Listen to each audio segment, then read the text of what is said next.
This is the Big O Show.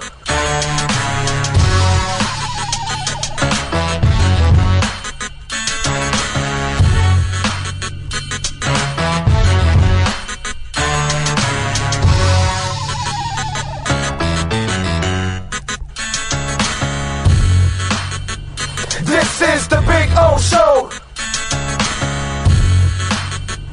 This is the Big O Show.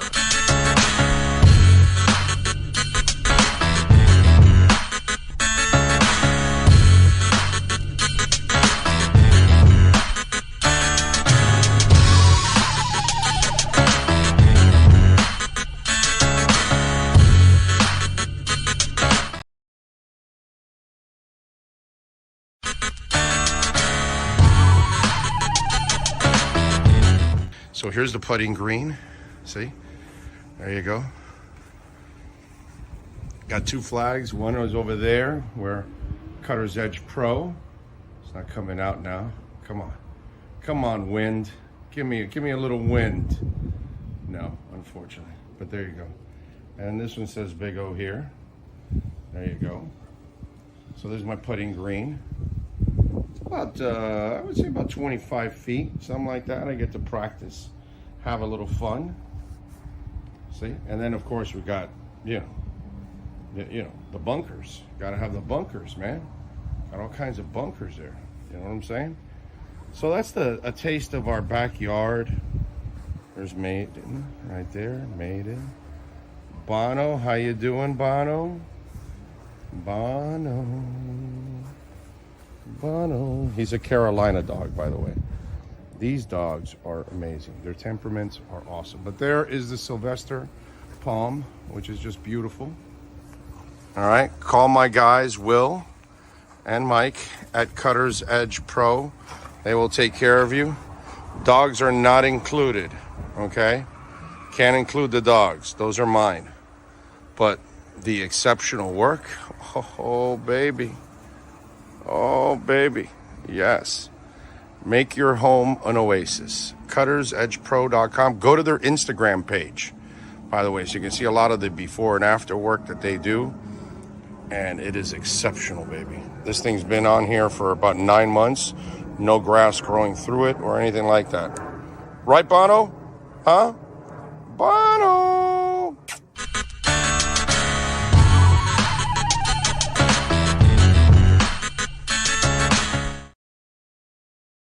When you move, you need a reliable company led by passionate folks eager to assist its customers during a transitional process that needs to be smooth. Call Essential Moving Experts at 844-368-5750 for all your local and long-distance moving needs. You can rely on Essential Moving Experts.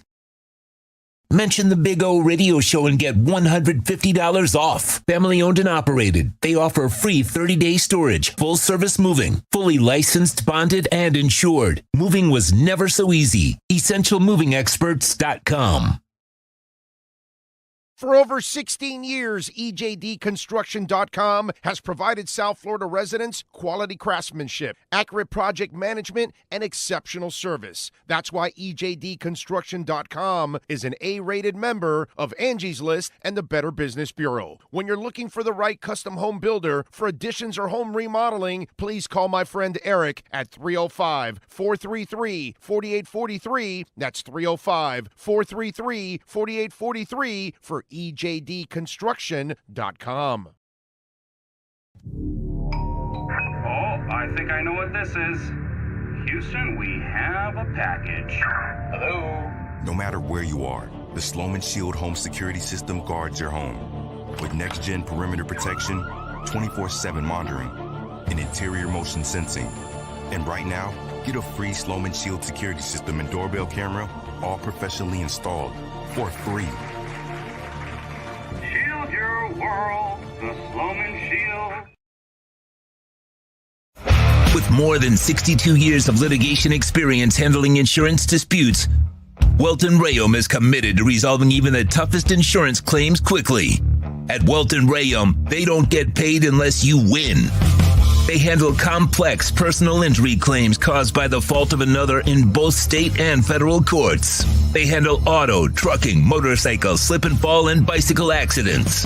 Call 954-966-4646. That's 954-966-4646. Welton Rayom can help.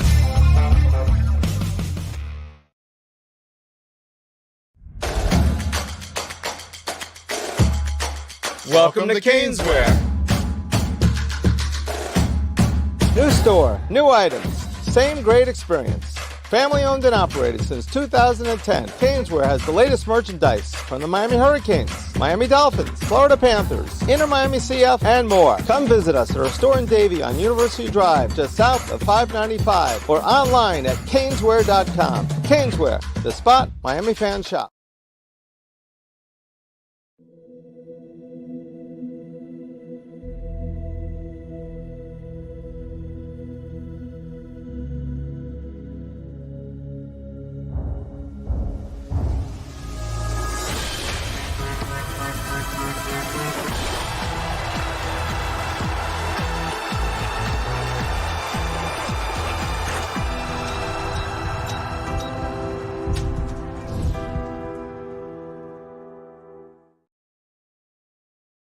There's no need to drive around South Florida wasting valuable time looking for a new or certified pre-owned Acura. Go to the #1 volume sales dealership in the Southeast United States. Craig Zinn's Acura of Pembroke Pines. Purchase with pace and space in a dealership tailored to your needs. From home buying to providing that personal touch. Contact the 2020 Satisfaction Award winner Craig Zinn's Acura of Pembroke Pines. 888-776-5123. That's 888-776-5123. Or visit them at 15601 Pines Boulevard in Pembroke Pines.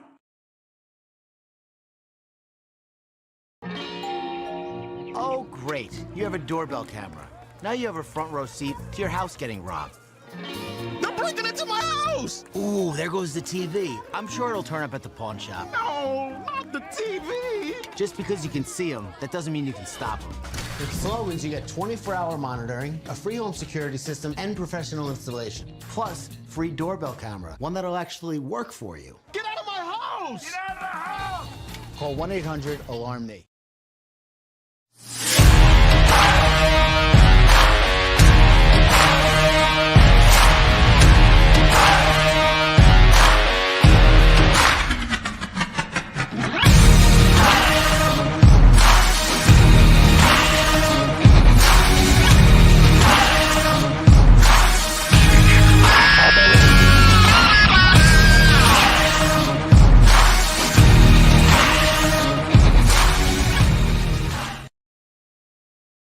The viewpoints, statements, or beliefs expressed on the following program by the host, guests, or callers are not necessarily the opinions of FantasyXS.com, Media Group Inc. ownership, management, sponsors, or website.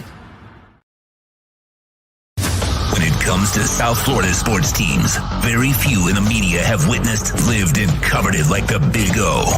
Let's start the program dedicated to your favorite South Florida teams with a passion that's unmatched. The Big O Radio Show is on. Here's the Big O. Alrighty.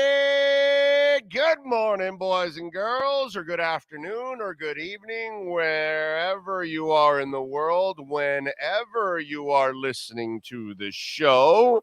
We appreciate you as always. Another beautiful crypto morning, baby, because the crypto market is exploding.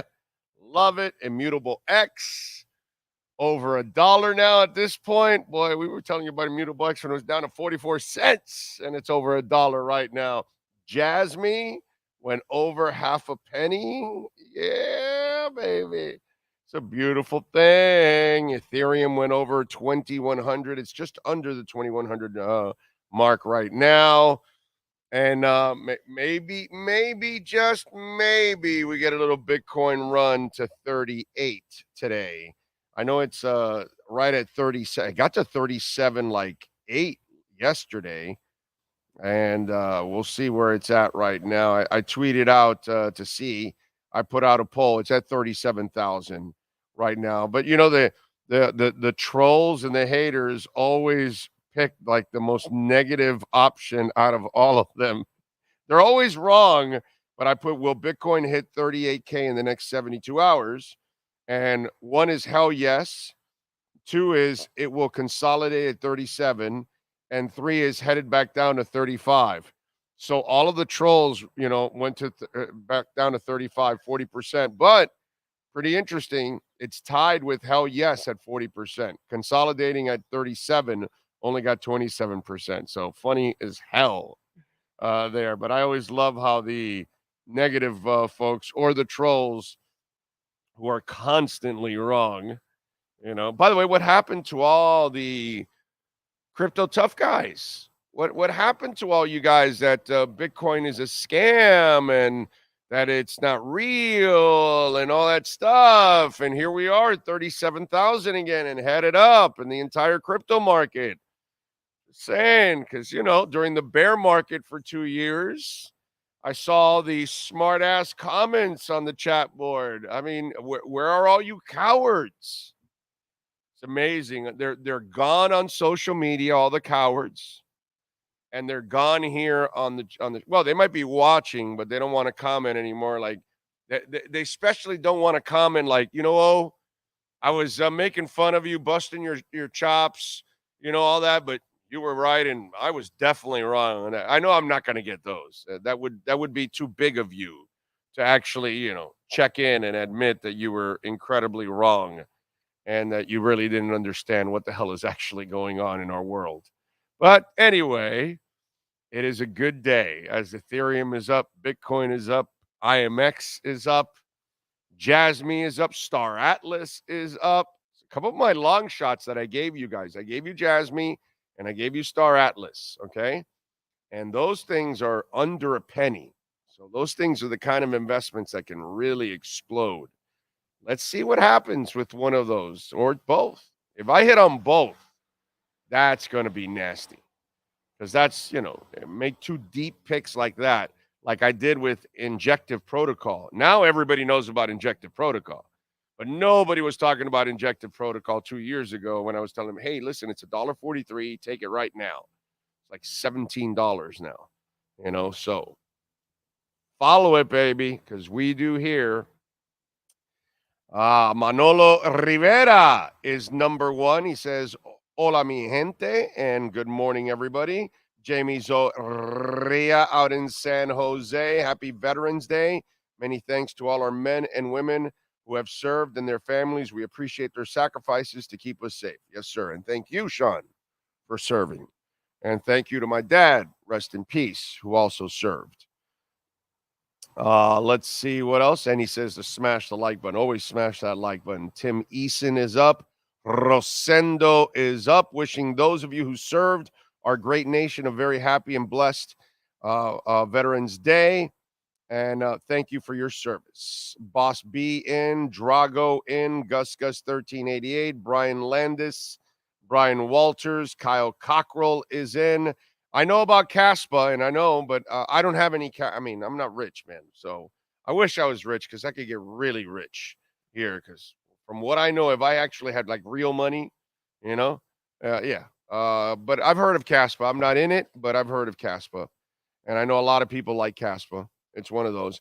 Hey, I never got into Solana, and Solana's already crossed the $50 mark.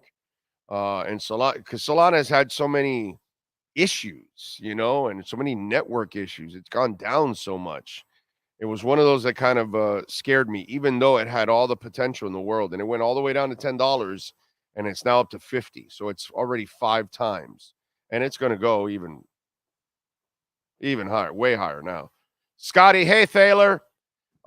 Get ready for the Butterhead Norvell, huge, unexpected, Doak Campbell, Stinky, Canes 27, Knowles 23, two TDs for Boda Restrepo. Ski off, my brother. All right, Scotty, appreciate you. Thank you for the love in the super chat. You're a little maniacal about that, but okay. I would love to see that happen, bro. I don't think there's a chance in hell, to be quite honest.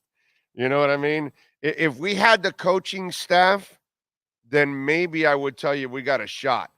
But the fact that the team isn't as good as FSU's is right now, and the coaching staff is not very good, and I'm sticking to that until they prove to me otherwise. If there's something that I'm really extremely disappointed in, is Mario Cristobal, the game day coach, bro. Wow. Not impressed at all. At all. And he should be way better now. He's been a head coach. This is his third program to be a head coach. That's where I'm not. So I don't know where you would get that confidence, but fan is for fanatical. So Skylar Timpton is in. And yeah, they are. The Dolphins are getting healthy at the right time. Yes, sir. Nico Jones. Fudders are nowhere to be found, says Kyle. Yeah, I know, right? Yeah. But usually, remember, the fudders we get here, Kyle, we're not talking about the fudders like Jamie Dimons, okay, who's been fudding for years on Bitcoin and misleading the public. So is Larry Fink, by the way. Up until now, with BlackRock wanting to then turn around and admit, but the fudders we get here are, sorry, I apologize for those of you out there. The fudders we get here are ignorant fools that don't know anything about anything. They don't know about our economy. They don't know about our banking system. They don't know about the dollar. They don't know exactly what the government is doing. They don't really understand fractionalized banking. They don't understand the laws that have been passed, the things that have happened. And that's the reason why, the fudders we get here are people, Bitcoin's fake. And they don't know anything. They don't even know about the actual dollar itself, because the average American doesn't really know. Most of you don't know. It's boring. You know what I mean? And if there's one thing I learned over the last few years of investing, you have to follow everything about everything, every bit of news that's out there, political, business, because it all ends up tying one to the other. And then you end up linking it all one to the other to see how it affects everything from one way to another. And so usually, Kyle, the people that we get here, the fudders, are the average Americans that don't follow anything. They don't really know what's going on at all. They just go about their regular lives and they cash their checks and they pay their bills and they watch their games and movies and hang out with their families and love their dogs and cats and wash their cars. And, that's what their lives are. That's what they talk about. They don't really look at the intricacies of what's actually going on in our government, the decisions that they're making and how it affects everything from our finances to our stocks to all the private businesses to everything, man. And that's part of investing. Part of investing is actually understanding how anything and everything can affect certain investments one way or the other. And that's the problem. Those are the fudders we get. They are the people that aren't really investors in the first place. They don't really understand investing. And so that's why you get the ignorant statements and they just throw shit out there because they don't really know. They're just repeating what some other idiot said. And our world is full of that, but it's specifically when it comes to the stock market or the crypto market or something like that, because most people aren't involved in it. So if most people aren't involved in it, they know nothing about it. And so that's the FUD we get. We get the FUD on this part here with a lot of ignorant people that have no idea what's going on in the world. That's all. Morning Green Lion. Jules is in. Chad is in.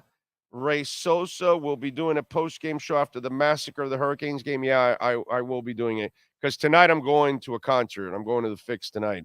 Tomorrow night I'm off. So I'll be relaxing, watching that massacre between FSU and the Canes. I'm not looking forward to watching that game. I'm really not. I'm terrified of that game, Sean. I'm terrified. Terrified. Like it's going to be ugly. Like it's going to be a slaughter. The way I look at it is I expect them to lose. So anything else is just expectation, or are they going to beat my expectations and somehow pull off a win? Because this rivalry, or even keep it close. this rivalry is one of the crazy ones, because every It time is. a team seems like they're going to beat the other one bad, somehow the other team shows up and beats them. Whether it's Miami or FSU, the You're better right. team, You're right. for some reason, the other team comes to play that day. You're right.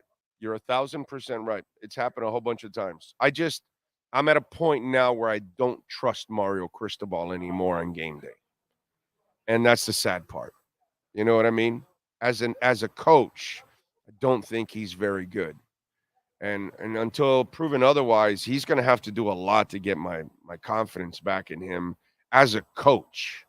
I know everything else he's going to excel at, but if I think the team on the other side is better coached and has better players, then I don't think Mario Cristobal stands a chance. And that's my problem with that. Like Eric Spoelstra can beat you with less. Don Shula could beat you with less. I don't think Mario Cristobal can beat anybody with less. He loses to people with more. It's weird. He's just not good.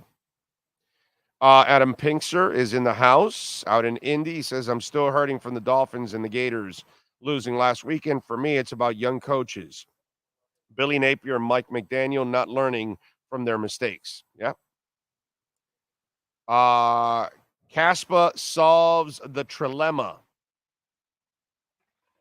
All right, Kyle, and good luck, my brother. I only have so much money. I'm a working stiff, so I've got the coins that I'm in and dedicated to. I am not getting into anything new anymore. What I got into, and then I have DCA'd all the way down on everything that I got into. And so I am in a beautiful position for the bounce back on everything. And right now it's happening to a T. Ray Grullon is in the house. He says, howdy-o, everybody. The Canes can have all the tricks of great recruiting, the trinkets of great recruiting, but if the coaching, Mario included, is bad, then we are back to square one with the Canes. Shaking my head. Yep, he's right about that. Reynaldo says, let's see how respond the Raiders on 11-19. Go Fins. How they should beat the Raiders, my brother. You have no business losing to the Raiders. Omar says Dolphins should be watching Sunday Night Football. Jets, Raiders, both defenses. They get the game film, my brother. They don't have to even watch it. They get the game film and it's all broken down and all that, and they get their responsibilities. They'll be well prepared. They don't need to watch a broadcast. They will have the coach's tape, which is much better. Lucas is in the house. He says TVD is the problem, not Cristobal. I disagree with you, my brother. Even when TVD is healthy, that had nothing to do with Middle Tennessee State last year. And TVD had nothing to do with losing to Georgia Tech. That was a terrible, stupid-ass decision on his part. Don't make excuses for Cristobal, dude. And don't go throwing – TVD shouldn't even be playing. Cristobal is a bad coach for putting a quarterback who is injured out there and is not himself.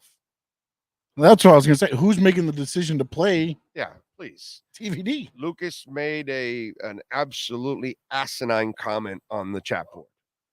Absolutely asinine. TVD, not Cristobal. Get the hell out of here, bro. Fucking lost the middle. Save your brain cells. Stupid chat. Stupid chat. Stupid chat. There you go.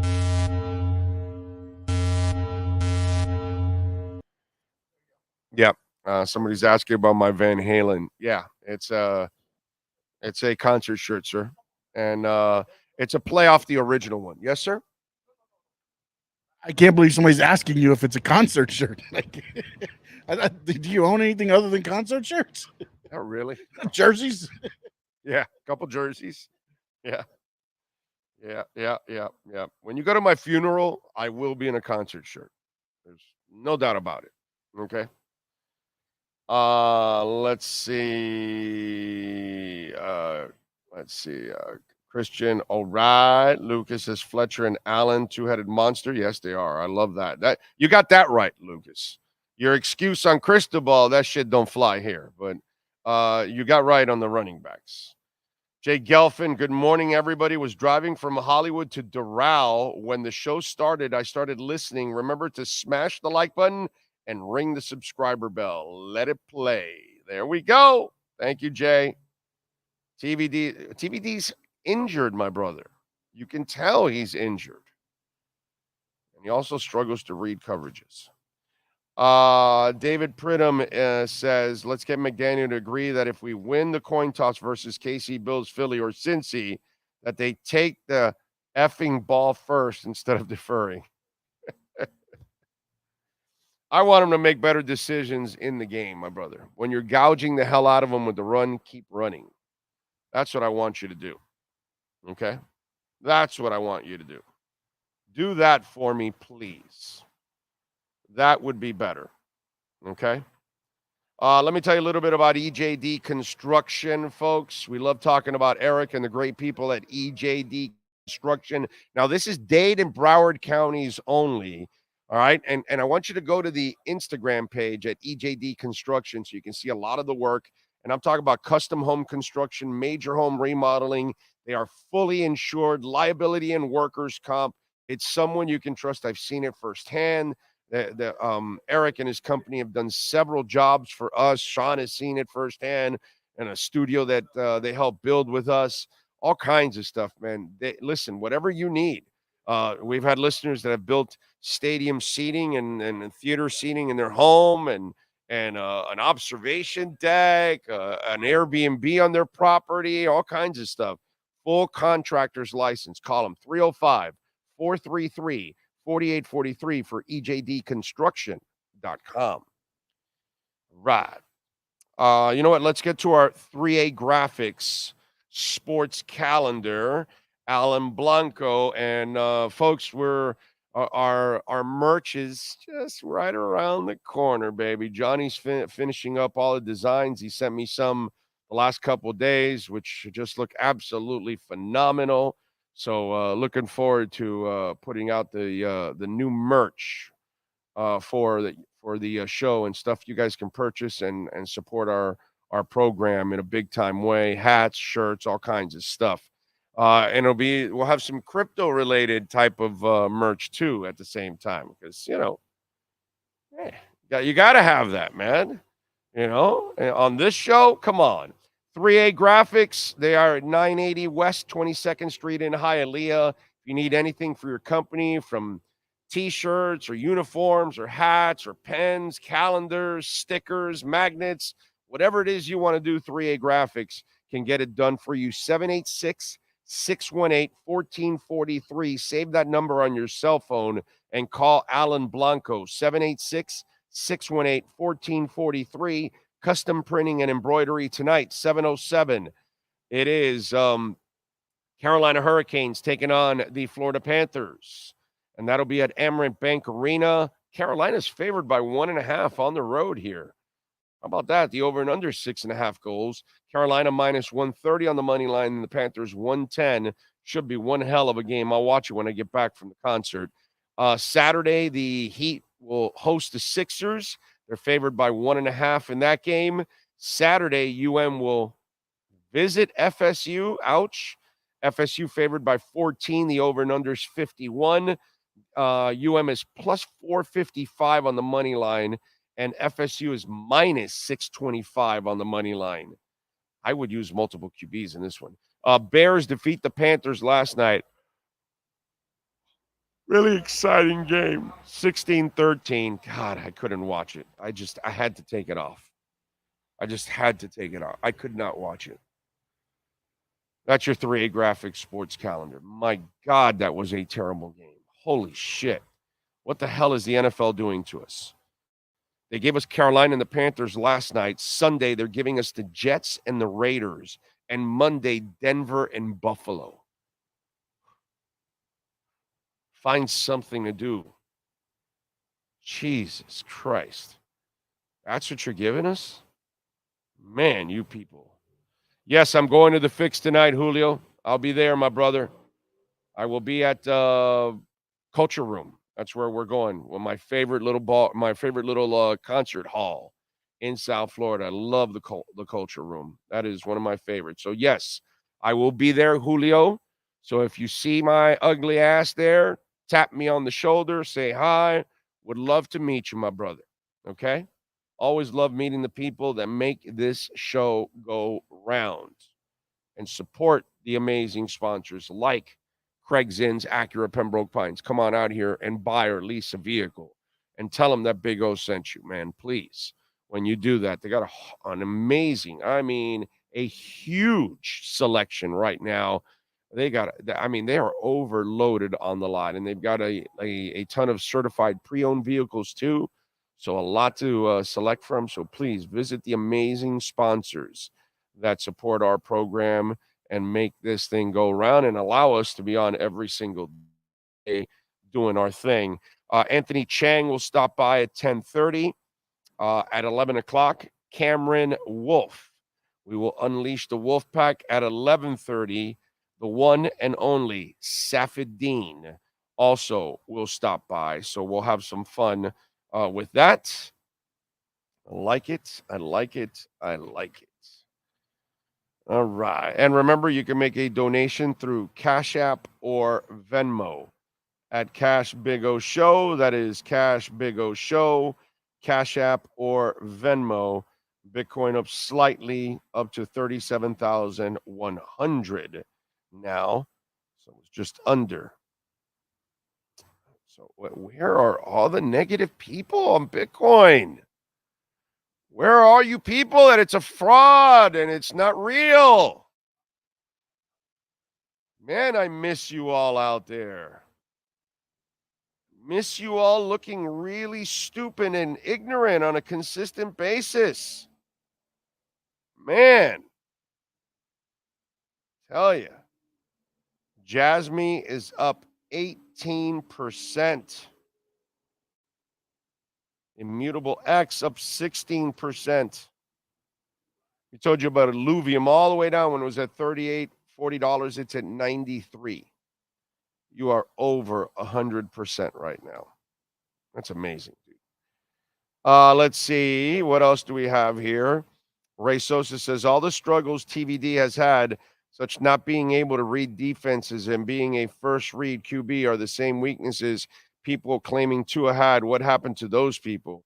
Well, the problem is with TVD, he has some of those real issues. He struggles to read defenses. You know what I mean? And he hasn't been able to really adjust to his injuries, unfortunately. And so he really shouldn't be playing, which is a bad decision on Cristobal. Also shows that you're not very good coaches in preparing your other players because you're not even willing to take a chance on them. You played Emery a couple weeks back because you were forced to play him, basically. And then when he played well, you put him back in a shell after that. This is a bad coaching staff all the way around. Now, as for Tua never was a one-read guy. Those are idiots that don't watch football. He hasn't been a one-read guy since junior high. Okay? In high school, that guy was reading multiple progressions. Forget college. He was already an NFL quarterback in college. It's a problem. So the issue is that a lot of people don't understand football. And so that's why they say things about Tua that they don't know, my man. So that's the difference. But with TVD, he literally has issues because he's not that good. He was never as good as some of you made him out to be, thinking he was like a first rounder. I heard some people talking about TVD like a first rounder, and I would like kind of laugh at that. McArmillan or Mr. Acmillan or Mr. AC Milan. That's what it is. It's Mr. AC Milan. I got you now. Okay, Mr. AC Milan. Fire the dumb plays out of the playbook and get Ross to do the penguin dance more. Okay. The idea they compare Bryce Young to Tua's struggles first year is funny as hell. Yeah. Yeah, it is. I agree with that. Let's see. Still think it's crazy people are really giving up on Bryce Young. Well, it's a little early to give up on the kid. You know what I mean? And again, environment also helps. I don't know if he has the best environment. I think the Thursday games have to be by a team. Of course, bro. That's it's J-Lo, Gio. Gio, I've said this for many years. We have to have 2 bye weeks. Okay? We have to have 2 bye weeks. It's the way things should be. If you're going to Europe, you come back with a bye week, so you have to rest. If you're playing a Thursday game, you have a bye week before. That way you play your game on Sunday. Now you have a whole week off, and then you play the Thursday game, and then you have another 10 days after that. And so you'll have a quality game and quality rest after it. So, and if you go to Europe, you come back, you get a week off. All of these things should have been already implemented. It extends the season by a week. Fantasy players will love it. Vegas will love it. The NFL will love it. You spread out the bye weeks a little bit more. By adding a week, now you lessen how many teams are off on a bye week also. There's a lot of positives to it. Nobody cares if the season extended another week. Please, let's not even make that. It's football. If we could have 9 months of football, we would do it. So, but I've talked about this over and over again. And they don't do things that make common sense. But we should have been in an 18-game schedule when we had 16. Now we should be on a 19-game schedule with 17. But we should have 2 bye weeks. That way you can break it up in between the 2 halves of the season. It gives teams an opportunity to get some rest in between. You free up the Thursday games to become really good games because the teams are well rested. And then after that Thursday game, they have another 10 days and they get to recover. If they go to Europe, they automatically get their second bye week right after that. So they'll have plenty of time to rest and recover. It gives you a better game. It extends the season. Everybody wins, gamblers, fantasy players. It lessens the amount of teams that are off in a bye week. There are so many positives to it. It's just, we do stupid things in this world without just looking at common sense sometimes. And that's because the owners, in the end, all they give a shit about is the bottom line, make the money, and they don't really think about the human being. But whatever, man. What the hell do I know? I'm just some schmuck that opens up a mic every day at 10 a.m. Big O, how long will Archie Bunker last during these present times?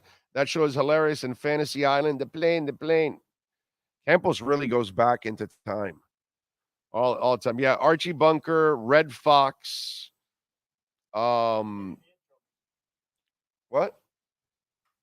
I think it'll last until the intro music ends. Right, yes. That's about how long they'll last on right. TV these George days. Jefferson. Yeah, none of those would go.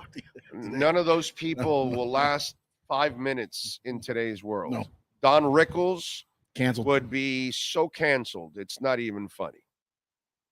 Yeah, no. We lived in an era where we were self-deprecating and we understood and we laughed at our own faults as people, as cultures, because we have them. And we were able to laugh about them. Now everything is so damn personal. So yeah, they can't handle those kind of people anymore. You know, that's my kind of humor, but they can't handle that kind of humor anymore. Mr. Majestic says 100 a pop. The fix. 100. I didn't pay 100 a pop, dude. I don't know what the hell you're talking about, bro. What is it? Is it sold out? Is that what it is? Oh, Mr. Majestic, I can't help you if you're late, dude. I didn't pay 100 a pop. I think I paid like $35 a ticket. You never pay that much money at the Culture Room, dude. It's like 30, 35, 40 bucks for a ticket at the Culture, maybe 25 sometimes. But I would bet it was somewhere in the $30 to $40 range. Now, if it's sold out, well, I can't help you. But I've seen the fix practically every time they come here for decades now. And Psy and the boys still sound impeccable. Dude. Impeccable. And Lonely as a Lighthouse, the latest song in the last album, effing great song, dude. Great song. That album actually has several good songs. Yeah, Archie Bunker was, no way. Archie Bunker won't last here. Super V says, happy Friday. Thank you all out there. Anthony Campos in there. I can see you've hit the 90s and the 80s a ton. Yeah, I saw that Marino Eagles thing was floating around YouTube. Rosenda says the Super Bowl should be played during President's Day weekend. Okay. 22 weeks, 20 games, no preseason. I have no problem with that. Big O, you just might be the schmuck opening up a mic at 10 a.m., but you are our schmuck. Well, thank you. At least I'm somebody's schmuck. All right, let's do it. Anthony Chang is ready to go. The Miami Heat, they take on the Sixers tomorrow night. Let's see what they got. Anthony Chang and our BaptistHealth.net/ortho Miami Heat report is now. Heat fans, the fast break is on. It's our Baptist Health of South Florida Heat Report with insider Anthony Chang. From orthopedics, sports medicine, cardiovascular, and even cancer. Get the world-class healthcare your family deserves at BaptistHealth.net. Here's Anthony Chang. Good morning, my brother. How are you feeling? You feeling good? Is your ankle all right? It's okay, thankfully. But not Tyler Hero's ankle is not okay. But it could have been worse. Oh, there you go. You froze for a moment there. Okay. You see me now? Yeah. It looks like your ankle froze for a moment there. Yeah. My ankle's intact, thankfully, but Tyler Hero's is not. But he avoided the worst, so not all bad news for him in the Heat. Are you sure? He said he heard crunches and cracks, bro. That shit don't sound good. Does not sound good, but the MRI doesn't lie, right? I was. I mean, when your foot sounds like Rice Krispies, that's not good, bro. When he said that, like my eyes snap, crackle, and pop. Oh, yeah, that's not good. When he said that, I think a lot of people got scared, right? And the way it looked, I mean, his ankle was like parallel to the ground. It was a tough turn of the ankle. It's an unfortunate situation. It happens in basketball. You land on somebody's foot, you're jumping. You land on somebody's foot, you turn the ankle. But it looks like he'll be out for the next at least 2 weeks. I would imagine probably a couple more. I think 4 to 6 weeks is like the average timetable for a grade 2 ankle sprain. So I would say maybe 3 weeks is probably the soonest he'll come back. But the good news is he'll be back probably next month. Yeah. Right. 3 to 4 weeks because 2 weeks is to get reevaluated, and then you got to start playing on the ankle and all that soreness and all that. Yeah, so and you got to be stable. You got to, it'll be a month, I think, pretty closer to a month, for him, unfortunately. And dude, what was it? They stepped on him before, right? And so he left for a moment to come back to then get injured. I mean, it's like he's the young version of Teron Armstead without the mileage, basically. It's either he gets injured or he doesn't have luck to stay healthy. The last two injuries. Because, when you land on somebody's foot, that's not your injury prone. No luck, bro. None. Yeah. The last 2 injuries, I wouldn't say it's because he's injury prone. That's just freak accidents. I mean. Oh, there you go. You see me? Sorry. It's freezing on my end too. I'm sorry. It's this hotel internet. The last 2 injuries have been freak accidents. Diving for a loose ball in Milwaukee, and then now just you're making a basketball play, a play he makes all the time, jumping for a floater, and he lands on somebody's foot. It's not like he's these soft tissue injuries where he's straining a hamstring or a groin, or he's that type of injury. It's these freak things that are it's just bad luck for him, unfortunately, for him and the Heat. Yeah, man. I feel bad for him, but that's his bugaboo for me more than anything else. I know people were focused on his, offensive tear that he's on, but it's not like I ever doubted he can't score. I mean, offensively, my challenge for him is more about being a better complete player, grow more like Duncan did, and then more than anything else is availability. To me, that's always been the ultimate killer of his career is availability, and that's the sad part. Now you're going to lose him, for a month. So where is Caleb at this point? Because if you're going to lose him, then I need a lot of Caleb. Mm-hmm. Well, what we know is Caleb did not take part in shoot around in Memphis. He's on the trip. They're going to practice today in Atlanta. We'll see if he practices. I talked to Caleb a little bit after the Memphis game. He said he's feeling better. He was in the locker room. He was putting up shots after shoot around, so he's doing some stuff, but he was off to the side during the actual shoot around as the team worked. So I wouldn't expect him to be back in Atlanta just because I don't think one practice is enough after missing this much time. But the fact that he's on the trip is encouraging. So I think it's hard to give a timetable, but I would say I wouldn't be surprised if maybe by the end of this trip, maybe at the end in Charlotte, or maybe when the team returns home middle next week. But he still was not taking part in shoot around a few days ago, so that's not promising.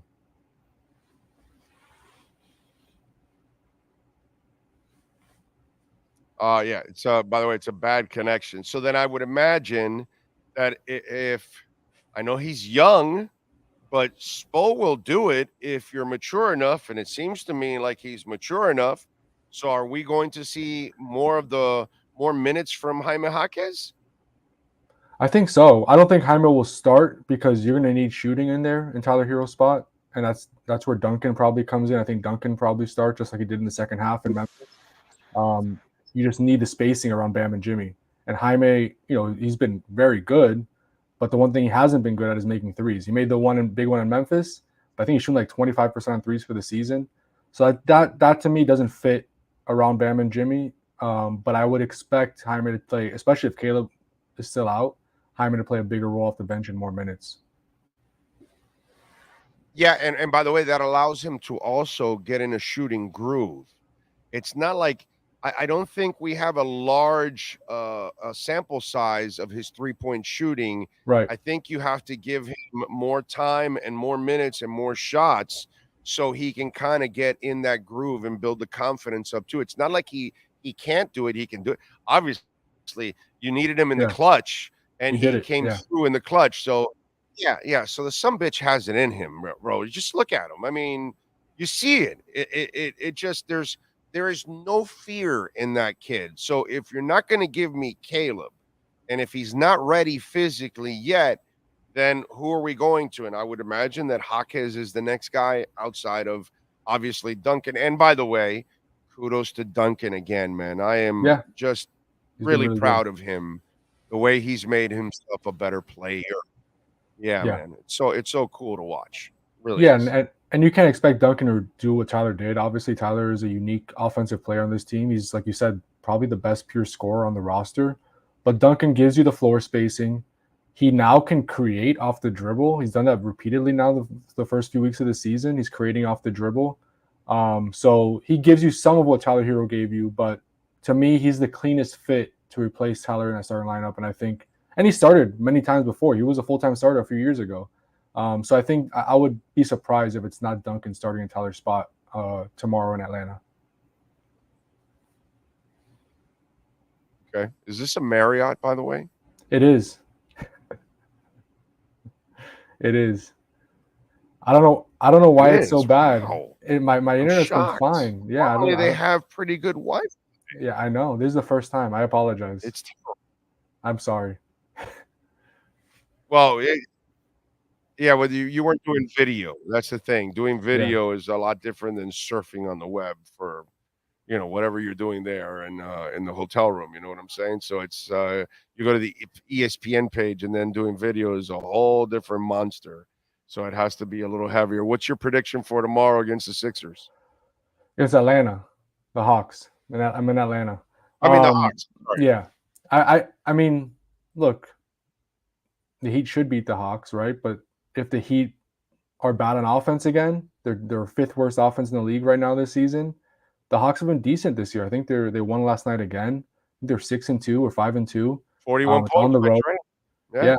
Yeah. So without Tyler, it's going to be tough to keep up with the Hawks offense, I think. The Heat are going to have to put together a really good defensive effort. They're going to have to win behind defense while Tyler's out and kind of muck up games. If they can do that, they have a shot. But It's not going to be an easy one. They're going to have to play a lot better than they did in Memphis.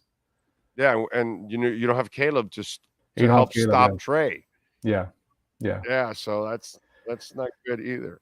Yeah. All right. Follow him on Twitter at Anthony_Chang. Catch his work there at the Miami Herald. Anthony, as always, thank you, my brother. Be safe in your travels there. Enjoy Atlanta. Sorry about the internet, Big O. Have a good weekend. It's all good. You got it. There you go. Anthony Chang and Marriott, get your crap together, bro. We need better internet there, Marriott. Yeah, man. Maybe it's an ATL thing. Maybe they're too loaded over there. T-Mobile allocated like all their Wi-Fi to Vegas for the F1. It's probably what it is. Yeah. Now they're all lowering their prices. The stuff that they were charging $7,000, they're charging $1,000 for at F1. Baptist Health Orthopedic Care, led by renowned Chief Medical Executive John Uribe, combines its resources of experienced physicians and leading-edge treatments and technology to provide advanced orthopedic foot, ankle, trauma, joint replacement, spine, hand, and sports medicine care. Visit baptisthealth.net/ortho for more information. The Baptist Health of South Florida Miami Heat Report with Anthony Chang is brought to you by Baptist Health of South Florida. From orthopedics, sports medicine, cardiovascular, and even cancer. Get the world-class healthcare your family deserves at baptisthealth.net. All right. Thank you. Thanks to Anthony. No thanks to Marriott. What kind of shit is that? Let's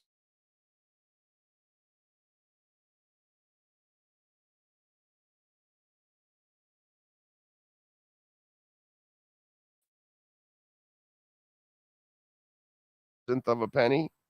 So it's, 2.5, maybe 2 3/4. It's timed over. It's a beautiful thing. It's a beautiful thing. I like it. Immutable X up 15% over $1.04.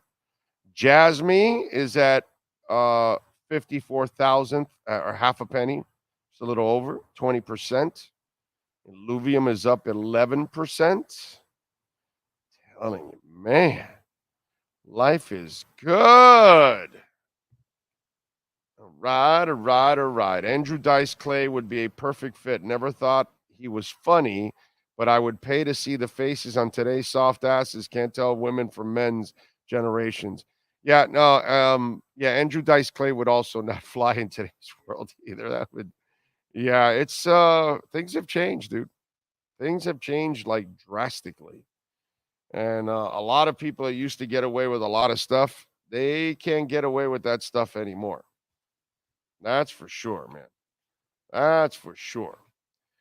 I see Welt and Rayom there. Yes, sir. Dan and Jeff. Always love talking about Dan and Jeff. And by the way, when we talk about Welt and Rayom, if you need a law office to protect your rights anywhere here in South Florida, even one of our listeners in Orlando hired Jeff and Dan, call my guys in Hollywood, Jeff Welt and Daniel Rayom, 954-966-4646. The consultation is completely free. So if something happened to you and you don't know if you have a case, you can call just to ask for Jeff and say, hey, Jeff, look, this is what happened to me. Do I have a case? And he'll tell you, yes, no, you don't.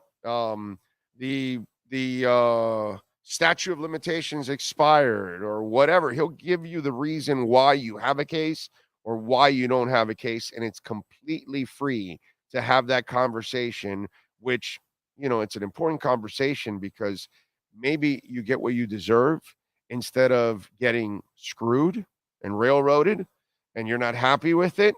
So call 954-966-4646. If you had a personal injury issue, commercial litigation, business owner claims, criminal defense, condo damage, homeowner property damage, bankruptcy, they can help you in so many ways. Call Welton Rayom, 954-966-4646. Right. All right. Is there any breaking news out there? I don't see any breaking news. Josh Allen on Ken Dorsey. We've got to be better for him. There's some stuff going on with Ken Dorsey there now, huh? And we've talked about that in the past. That last year he was breaking the laptops and all that, and he was frustrated, and they kind of took a step back from Dable last year. And once again, the offense isn't, humming like it's been in the past when Daboll was there. And you just wonder, is Ken Dorsey as good as you and I made him out to be? Because we love him so much, because he was a Canes quarterback, because he's a winner, a champion, all that stuff. We knew he was a money player here for the Canes. Doesn't necessarily mean you're going to translate to being a good coach. So he was kind of under other people in other places, including there in Buffalo, where we were crediting him and Daboll for Josh Allen's success. But now Daboll leaves, and yet he still got bum-ass Daniel Jones into the playoffs. And you look at Ken Dorsey, and the Bills' offense has taken a step back. So what does that say about Ken Dorsey? Is it that overrated thing that we do here in South Florida with our own?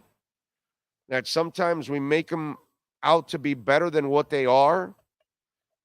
Players, coaches, whatever it is. And sometimes that's why we think, we want him on our team now.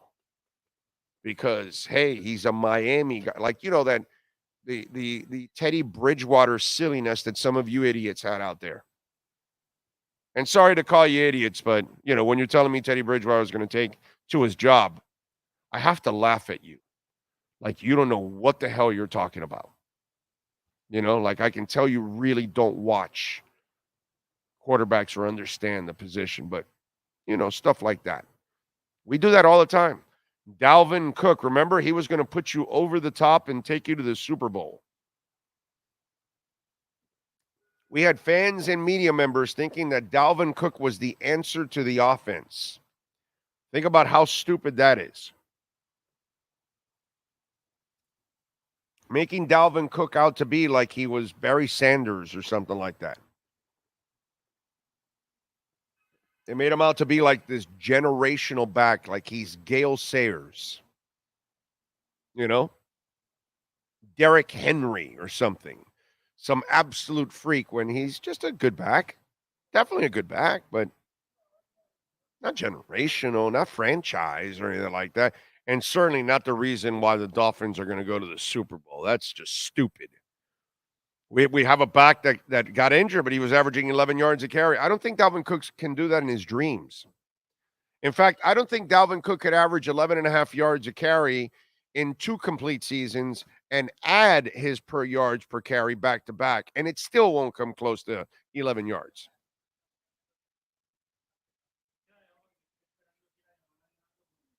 So, Ken Dorsey, overrated? Is that a Miami thing?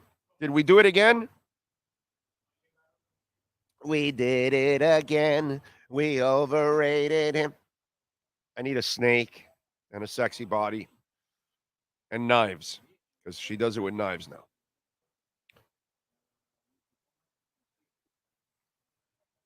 Ken Dorsey, overrated? What do you think? What do you think? Let's see. Dice Clay was a one-trick pony. Crudeness and never funny. Was never funny. And never was funny. Agreed. Lenny says, good morning, Big O and Sean and the rest of the Fins Nation, coming to you live from the PSL, baby. From the PSL. What? Oh, Port St. Lucie. Ah, okay. That's it. All right. I'll be in your town soon, Lenny, hanging out. I'll be there for the Tesla concert. I forgot what date it is, but I'll be there for that. I'm going to take my man Chad to the Tesla concert. Maybe I'll get an extra ticket and and I'll give it away to somebody that can meet me there and join us. Have a good time. Big O, I think Ken Dorsey is not overrated. He's just a bit off. Too much. He bit off a little too much than he can chew, in my opinion. Well, then he's overrated. Then he's not that good. When you bite off more than you can chew, then you're not good enough. So it's kind of, it's, you're contradicting yourself. Let's put it that way. That's what I would say to that. When sports and business collide, we like doing something called the KSDT CPA Sports Business Report.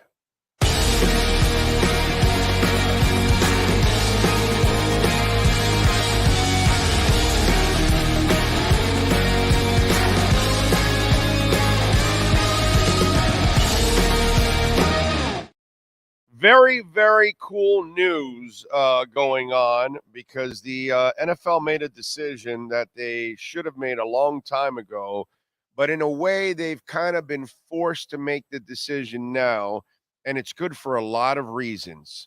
It's good for the bowl games that are being run during that time.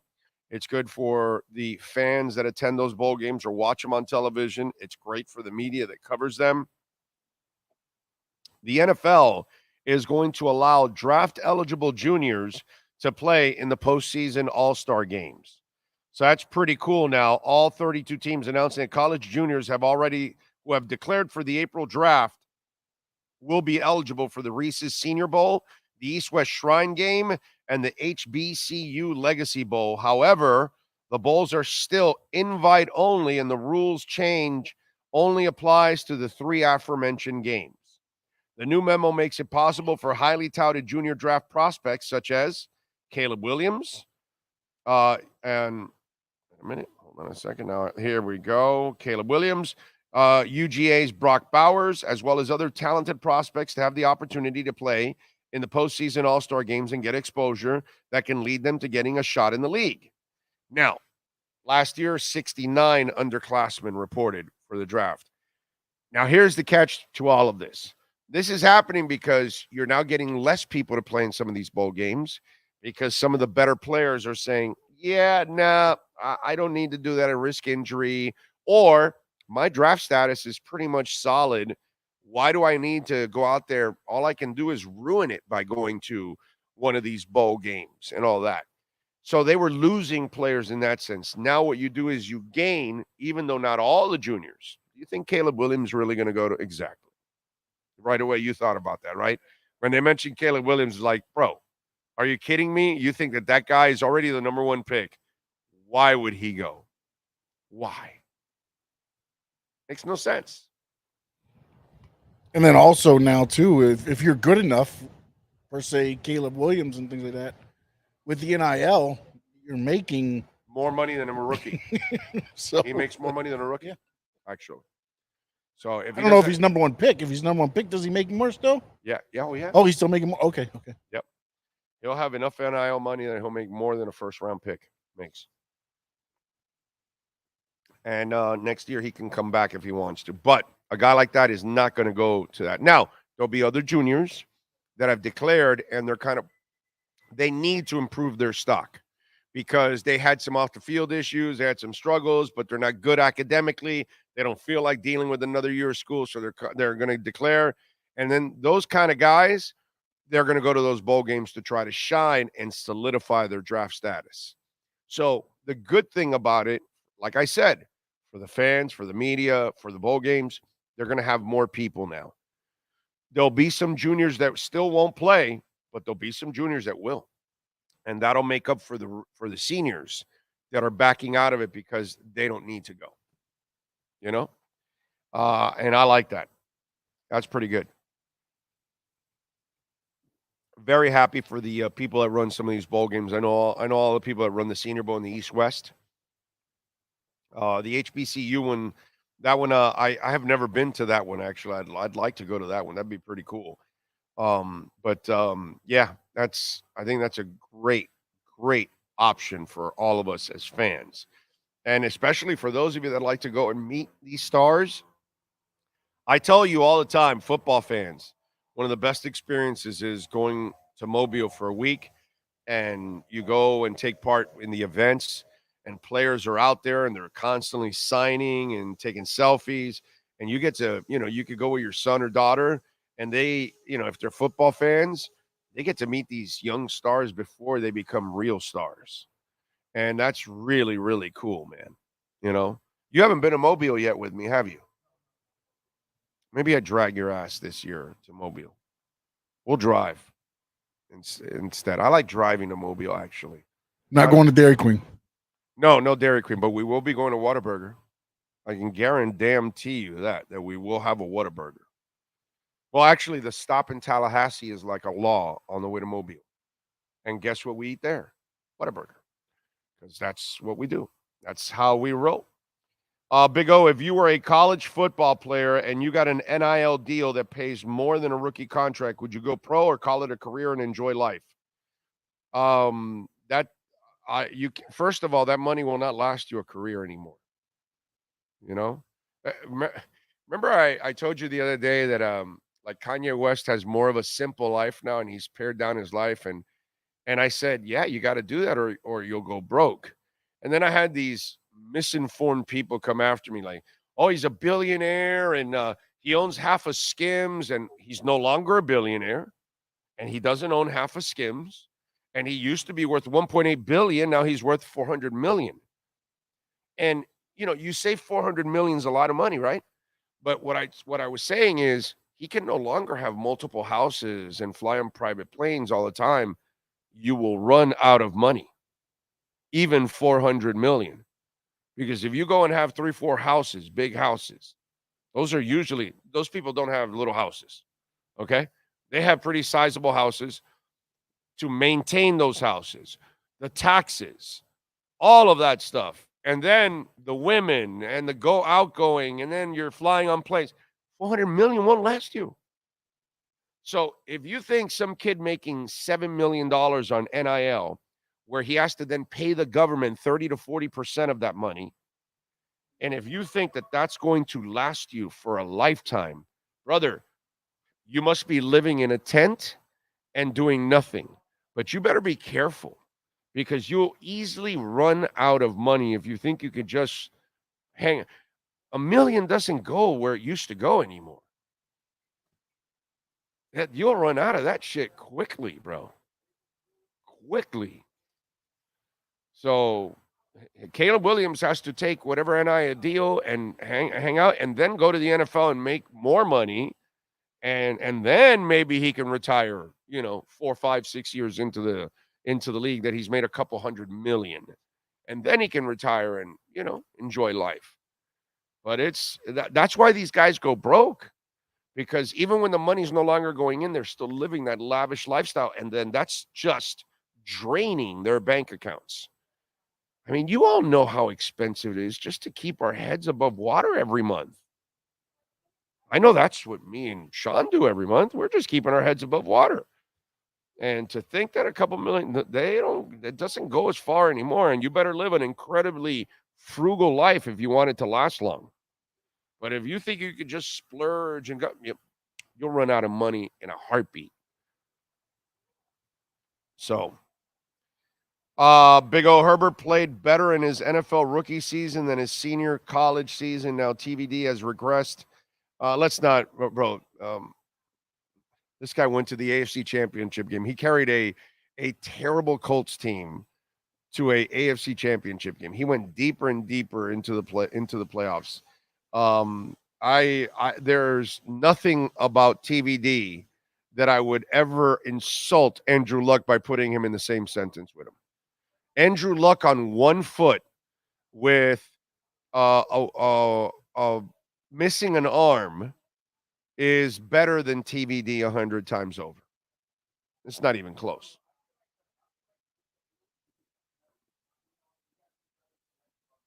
That's an interesting point. You're saying Dorsey needs a complementary piece to be great. Not a complimentary piece. He needs a better coach above him.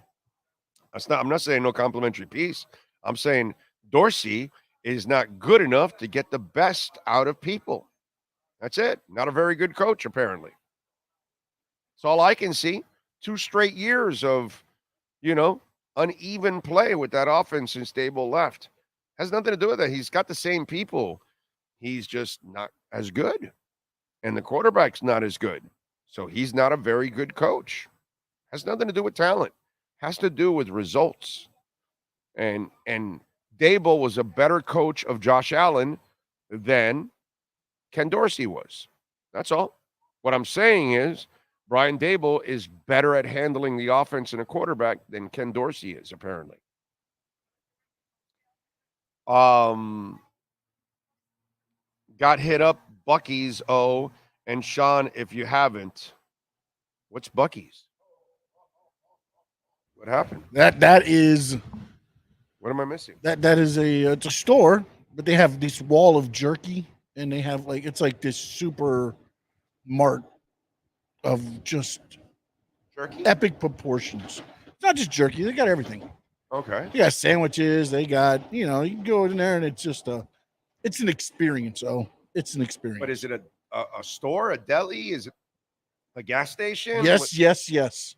Oh, so it's Wawa's competition now? No. It's Disney World for travelers. We have them here without the rides. Well, on the way up, there's one. You know where I stopped at one? Oh, that's right. Well, that's right. When we went to Chad is up in Port St. Yeah, Lucie. but when we went to on the water, we broadcast. Oh, and Daytona Beach and on the way back, Flagler Beach. On the way back, we stopped at Buc-ee's off of. Oh, right okay. there. Yes. Okay. Yep. Okay. All right. Now it's every time we travel, we try to find a Buc-ee's. Well, Chad and his band, by the way, are going to re-record and do our new theme song. Remember the theme song that I used to have, the Big O Show and all that stuff? But it has, QAM stuff in it. So we rewrote it, and he's got a band, and he is going to re-record the new theme song. Or the old theme song and make it new again. And it's the theme song that everybody used to love on our show. So it is coming back soon. Hopefully we will have it soon. Hopefully Chad and the boys can get it done. And I am so looking forward to it because I love that theme song. So I appreciate you, Chad. Thank you. 90 miles from Cuba. Buc-ee's is a convenience store, right? That's what they're saying. Wawa on steroids. Oh, really? All right. Big O, I tried Bonefish Grill last night, and I must say it was delicious, and I recommend it. I've been to Bonefish Grill. Solid. Yeah, I like Bonefish Grill. I got no problem with Bonefish Grill. My daughter loves Bonefish Grill. She goes there all the time. All right. Buc-ee's is a gas station with great clean toilets. Okay. Yeah, I'm not using any gas station toilets, bro. Urinals, and that's where I stop. Unless I guess if I had to, if the Dairy Queen hot dog got to me and I had no choice. But even with the Dairy Queen hot dog, I held it till I got to Miami. I held it till I got to my bathroom. And then I became the exorcist. Oh, God. Oh, man, I don't wish that on anybody. Huh? Put TVs in the bathrooms, yeah. Is it walk-ons? Yeah, no. I mean, I know Walk-ons, restaurants. walk-ons I'm talking about for each It is individual one. You go in and boop. Yeah. Like when you pump gas, every once in a while they put that whatever station it is, boom, pop it on. Walk-ons has when you go to walk-ons, they have TVs in the bathroom, so you're not missing the game. So if you think you got to miss the game at walk-ons, you're really not missing it. Like inside, they're loaded with TVs. I mean, the bar has got TVs on top of TVs all the way around. I mean, it's stacked with TVs. And then I know the first time somebody goes to the bathroom and go, "Oh, I don't want to miss anything, bro. I don't want to go to the bathroom. I'm going to hold it." And when you find out that they have TVs at walk-ons, you're like, "Okay, I won't miss it. Let me go to the bathroom." And you're doing your business, and there's like 5 TVs inside the bathroom. So it's actually pretty cool. It's the first person, it wasn't TVs, but they started doing something like that, was Flanagan's Loggerhead, which is the one by the Grove. That Flanagan's used to add the sports pages every day. So you'd go to the urinal and the new sports page would be there. So you'd be there. You're like, oh, let me read that article while I'm here. It's on a little cork board. Well, not a little cork board, because they had the whole page. But Right, yeah, exactly. Canes Dolphins 89 says Canes 28, FSU 14. I hope you're right, but I think you're absolutely on drugs. And it's 11. Can you send Cam Wolf a reminder there that we need to unleash the Wolfpack here at 11? Let's see. Just put a TV in the floor. I don't need to look up. Buc-ee's is a gas station on steroids. You can buy hunting, fishing gear, a grill, a smoker. It has everything, it feels like. Do they have a Tua jersey, though? Chase is asking a very important question there, Chad. If they don't have a Tua jersey there, then I don't know if Buc-ee's is that good. You missed the one where Chad said Buc-ee's has the cleanest toilet, so that's part of their gimmick. There's literally a guy waiting for you to leave to clean the stall. Wow. How about that?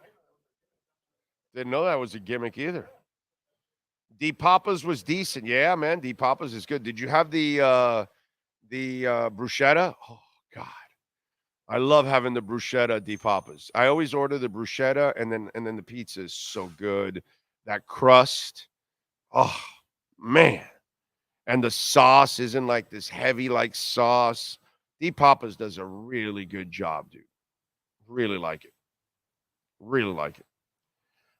Big O, I'm just confident the Canes will return the favor to FSU. I hope you're right, bro, because it just does not. That's not the team I've been watching.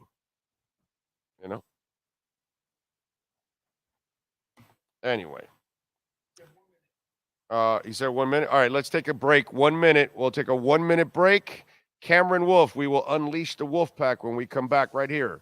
And don't forget, please smash the hell out of the like button on the Big O Radio Show live from Acura of Pembroke Pines. Welton Rayom has more than 62 years of litigation experience handling insurance disputes. They're committed to resolving even the toughest insurance claims quickly. Call them for a free consultation. 954-966-4646. At Welton Rayom, they don't get paid unless you win. Property damage claims to your home, business, or condo as a result of a hurricane. Welton Rayom can help. Water, mold, fire, smoke damage, Welton Rayom can help. Call 954-966-4646.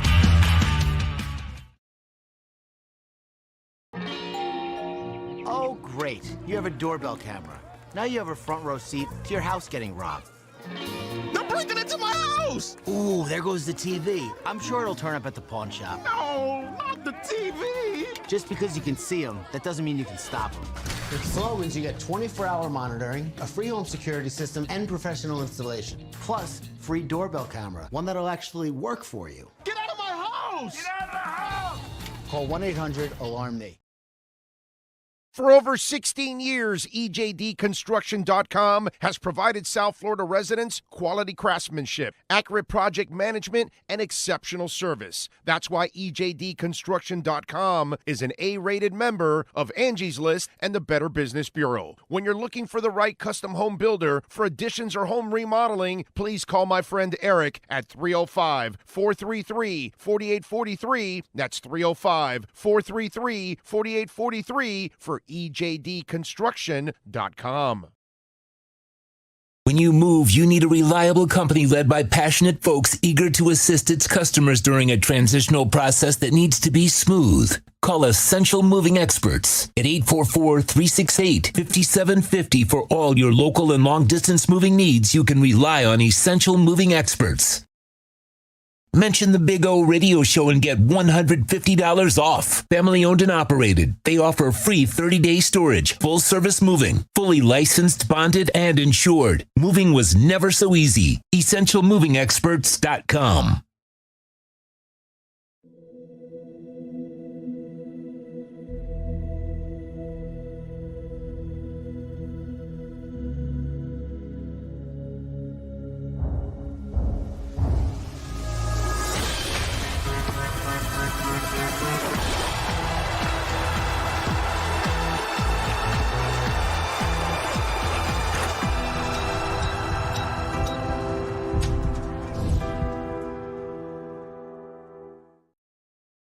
There's no need to drive around South Florida wasting valuable time looking for a new or certified pre-owned Acura. Go to the #1 volume sales dealership in the Southeast United States. Craig Zins Acura of Pembroke Pines. Purchase with pace and space in a dealership tailored to your needs. From home buying to providing that personal touch. Contact the 2020 Satisfaction Award winner Craig Zins Acura of Pembroke Pines. 888-776-5123. That's 888-776-5123. Or visit them at 15601 Pines Boulevard in Pembroke Pines.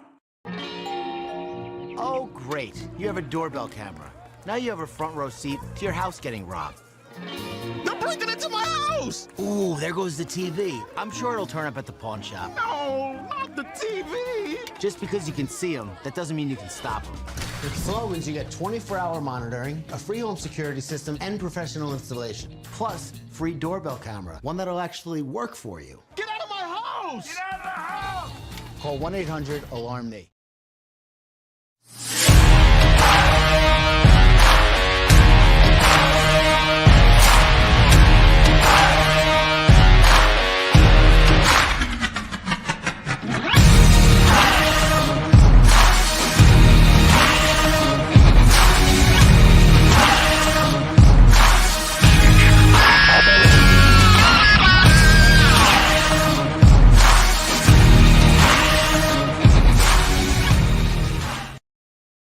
The viewpoint statements or beliefs expressed on the following program by the host, guests, or callers are not necessarily the opinions of FantasyXS.com, Media Group Inc. ownership, management, sponsors, or website. When it comes to South Florida sports teams, very few in the media have witnessed, lived, and covered it like the Big O. Let's start the program dedicated to your favorite South Florida teams with a passion that's unmatched. The Big O Radio Show is on. Here's the Big O.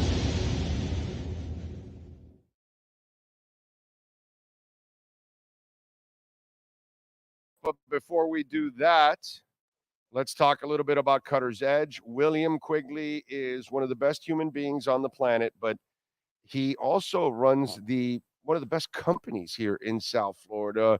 He started with like a lawnmower. Now he's got like 70 trucks. They service Dade, Broward, Palm Beach counties, HOA complexes, businesses all over use Cutter's Edge Pro. You will see their trucks everywhere. Why? Because their service is second to none. So if you're not having the right maintenance, man, call my people at Cutter's Edge Pro. They will take care of you. I'm telling you, they are absolute monsters. Go to cuttersedgepro.com. Go to the website. Check out also their Instagram page at Cutter's Edge Pro. You can see a lot of their work.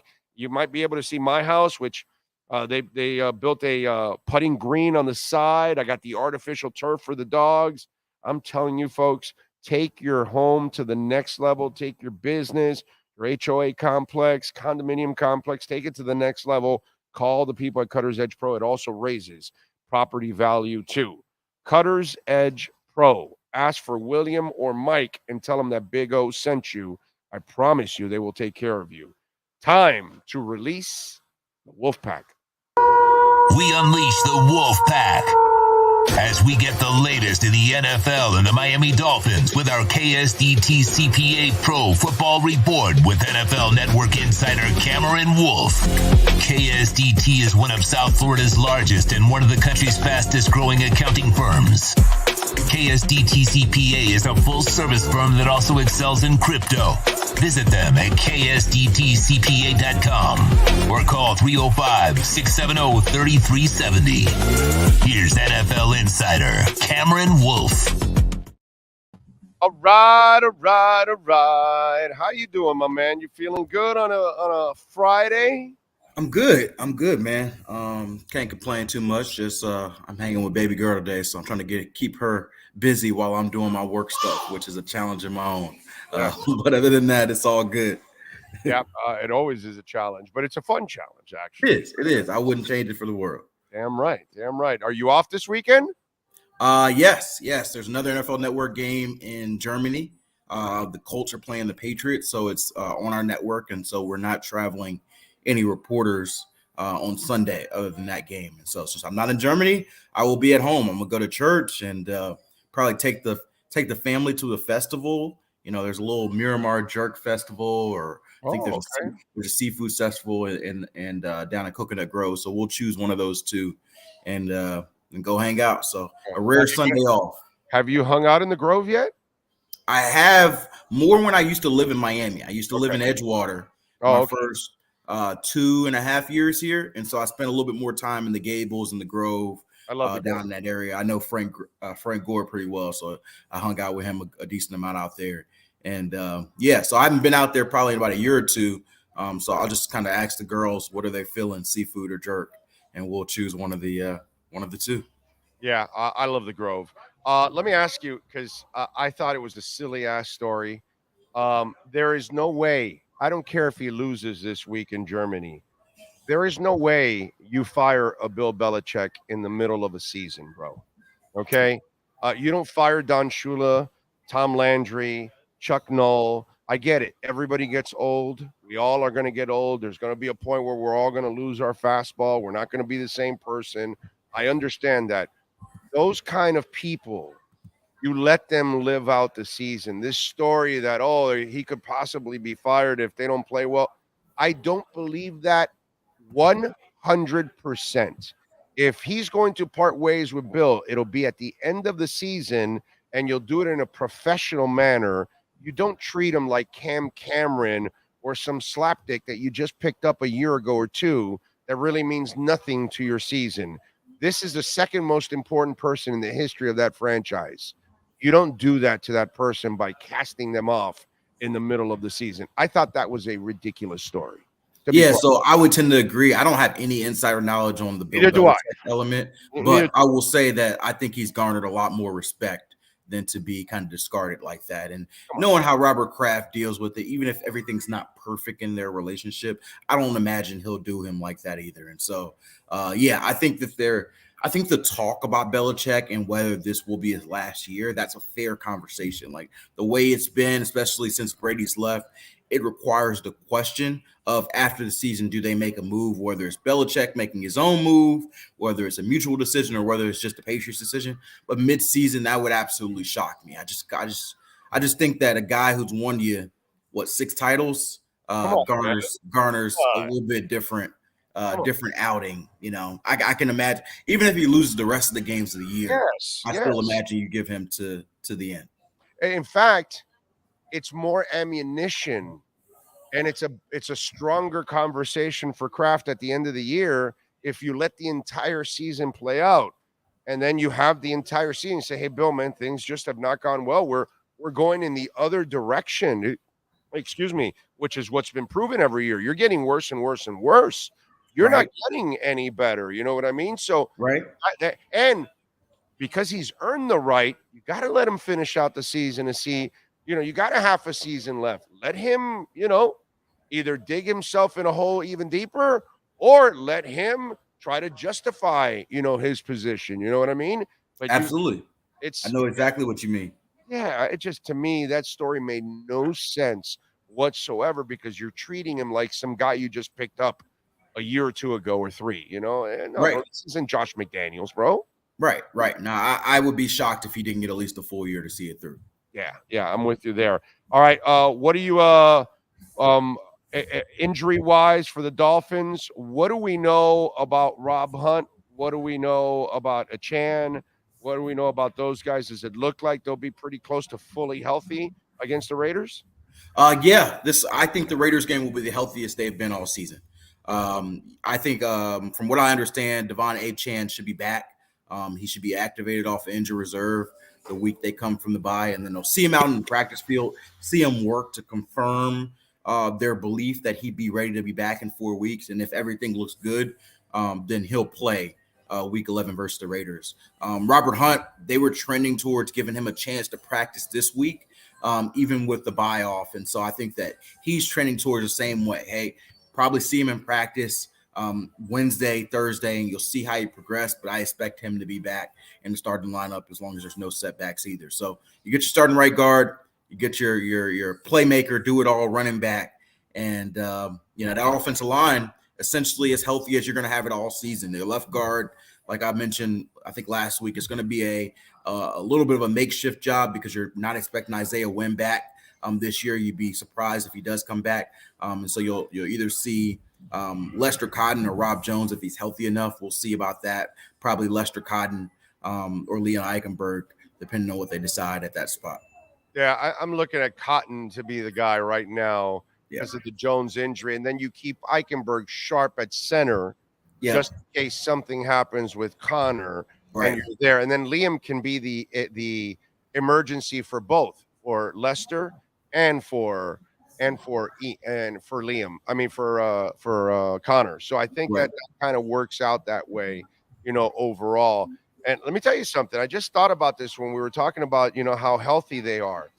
Do you realize that in 4 years of covering this team, the 2 years with Flo and now the 2 years with McDaniel, or this is 1.5 years, this is the most complete and healthy they have ever been next week. Interesting. Because obviously they weren't complete the first year because they pared down that team. You know what I mean? And then, they had their share of injuries in year 2 also. And then year 3 was like, oh my God, they had a ton of injuries. And then this year they started with a ton of injuries, but all of a sudden now you're getting as healthy as possible. This might be the most healthy and the most complete Dolphins team a Dolphin fan and a Dolphin beat reporter has seen in, man, I don't know how long. Yeah, I know, and it's rightfully so, though. But like a lot of Dolphins fans point to some of their struggles, against those good teams to injuries, right? Every team has injuries, but when you're smart about injuries, like the Dolphins have been this season, I think it sets you up for a second half of the year where you can trend healthier. Like there was a lot of weeks, especially when they were about to play Philly, when they were about to play KC, where they may have held a guy out for an extra week. Connor Williams didn't play, that particular game, and fans were like, he could have pushed. Why didn't X play this game? Why didn't? The goal is, hey, we may lose those games, but we don't lose those guys for the season because we're pushing them too hard. And so you get a chance to get healthier if you're not pushing each guy to his brink, wearing out the brake pads on every dude throughout the season. And so I think there's still a lot of season left. A lot of guys can get hurt, but you're setting yourself up for success in November, December, and January when your guys are getting healthier. So bye came at the right time for them. They're getting some guys back, and now we get to see them play towards the end of the stretch. I asked this of David Furones yesterday. I will ask you the same question. In your eyes, what does Mike McDaniel have to work on to be better? Good question. I would say that one thing that I still have a big question with, and it's not necessarily as much beating the good teams on the road, although that is a question, it's how does your offense travel? And what I mean about the offense is more of the schematic elements of it. I've seen the noise and the crowd factor and having the ability to go silent count be very disrupted by going on the road. And they essentially have had to change their motion, their cadences, and they have not been as efficient as a high-octane offense on the road. And so what can he do during those periods as you're leading up for a big road game during the week to get them better prepared, to work on that silent count, to get the timing and the motion elements right? Because your offense can't be a Hyde and Jekyll on the road versus at home. And it's not necessarily only on the road, it's on road in hostile environments. When they played the Chargers earlier this year, there was no issue because that's not a hostile environment. But if you're playing Buffalo. And by the way, you had as many fans as the Chargers. Exactly. That's what I'm saying. That's a neutral site game. And so Buffalo, Philly, those are going to be more hostile environments, that you're going to have to play in the playoffs. If you go on the road, like this is why people bring up the road narrative, because although the Dolphins are still in good positioning right now, as far as the AFC East, they have a 1-game lead over the Bills. They're now a game back on the Chiefs, the Ravens, and the Jaguars, and they've already lost the Chiefs. And so when you talk about home field advantage, maybe you win the AFC East, which they're on track for, and you get one playoff game. But if you want this team to be anything more than a 1-game and out type deal, whether 1 and out, 1 and done, or whether 1 win and done, you're going to have to go on the road right now as it looks like to win a game. Can you go to Kansas City and win a game? Can you go to Baltimore and win a game? These are things that are going to have to happen. The way Cincinnati's playing, maybe they come back and win. Can you go to Cincinnati in that cold weather and win a game. You know, that place can be rocking at night. I've seen it. And so those are the things I want to see. Last year they did. They won. They won in Baltimore down 21. They did. That was early in the season. And I would say that climate, the Baltimore wasn't rocking the way I think it would be rocking for a playoff game. But that was probably Tua's, if not his best game, one of the best 2 or 3 games of his career. They came back.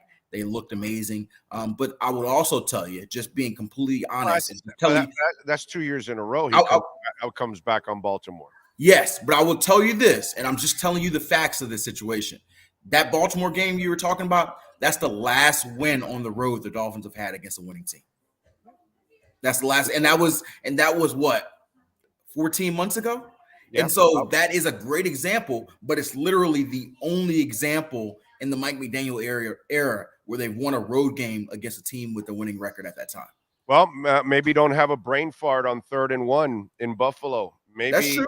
Maybe you keep running the ball against Kansas City last week when you're these are great points and great context. But what's the saying? If was a fifth, I'd be drunk. You know, well, you could say there's no ifs. It's, hey, asshole, start making better decisions. That's what I'm trying to say to Mike. Right. And get your head out of your ass and don't put Braylon Sanders in a position against Buffalo that he's not ready. And he doesn't run the right route, and Tua throws a beautiful pass for a touchdown, and he's standing like an idiot in the middle of the field. Don't put Cedric Wilson at the end of a game that he doesn't know how to read a hot read. Put somebody that's more experienced there, because Tua read the hot read, plus he was being pressured, and the receiver has to know we don't have time for a long developing play, dude. You need to catch the ball, move the chains, and get out of bounds, and that's what Tua was thinking of, and you read it wrong. So Mike McDaniel is making a lot of mental errors, and he's a smart guy that outsmarts himself at times. And it's the weirdest thing. And the best thing about this, for me at least, is I gave up on Gase pretty quickly. I gave up on Flo pretty quickly. I never even believed in Philbin from day one. I believe in this guy. He's smart. He'll figure it out. But I need him to figure it out like his quarterback did, because nothing gets me more excited than watching Tua slide and throw the ball away on a consistent basis. The way he carries himself this year, my God, I am so proud of that young man, that he has learned how he has to play the damn game. Well, Mike McDaniel, my brother, I need you to learn how to play the damn game. Keep it simple, stupid. When you're running the hell out of the ball, you don't quit against Green Bay. You don't quit against Buffalo, and you don't quit against the Chiefs. Brother, you got him on the ropes. Keep him on the ropes. Let's go. I hear you. I think Mike McDaniel has been an excellent coach. I think he's been one of the top 5 coaches since he's been a head coach in the league. I think the thing that, I think a lot of times we can be the money quarterback, and we pick and nitpick different things and say, hey, that was stupid. You could have did that better. I think the thing about Mike that is maybe a blessing and a curse is because he is so forward thinking.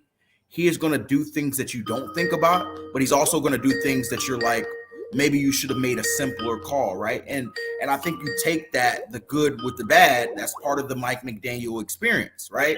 Ideally, you want the perfect balance. You want him to make all the right calls on 3rd and 1, give it to the running back at the right time. When you're rolling, do this, but also create all the magical plays that score 70 points. The reality is, but Cam, is so screwed up, right?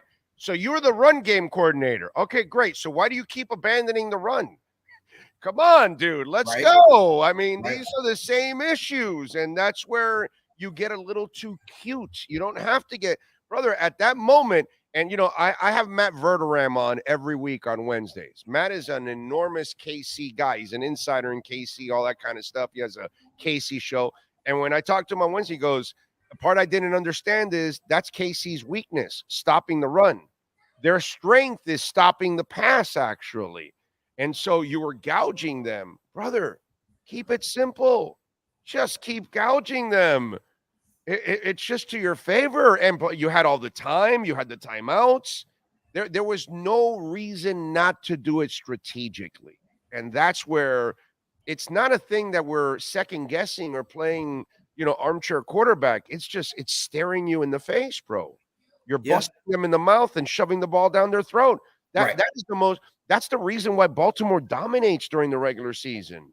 Because that's an offense that's impossible to prepare for during the regular season. And then in the playoffs, you have the better defenses, so they just shut the run down. But during the year, if they get physical on you, the game's over because they're going to run all day on your ass. Well, Miami, those moments that you can run, Cam, brother, keep doing it, please. And so I think you're hitting on the money of what we're trying. What you asked me, what I would like to see. Figuring out that balance of don't neuter yourself, because too often you go to the extreme. If you tell yourself all bye week, I got to run the ball more, then you become a run pass team.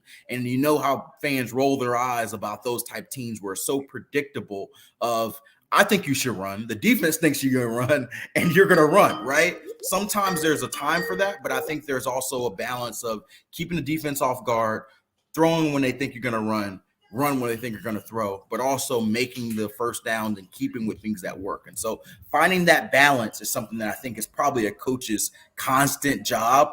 That's the one thing that I would probably work on with him, the traveling on the road, but also the balance of figuring out how as a play caller am I managing my run pass balance, especially as you get in these colder months. Like the reality is there's questions out here about how physical, how tough Miami is, whether they're true or not.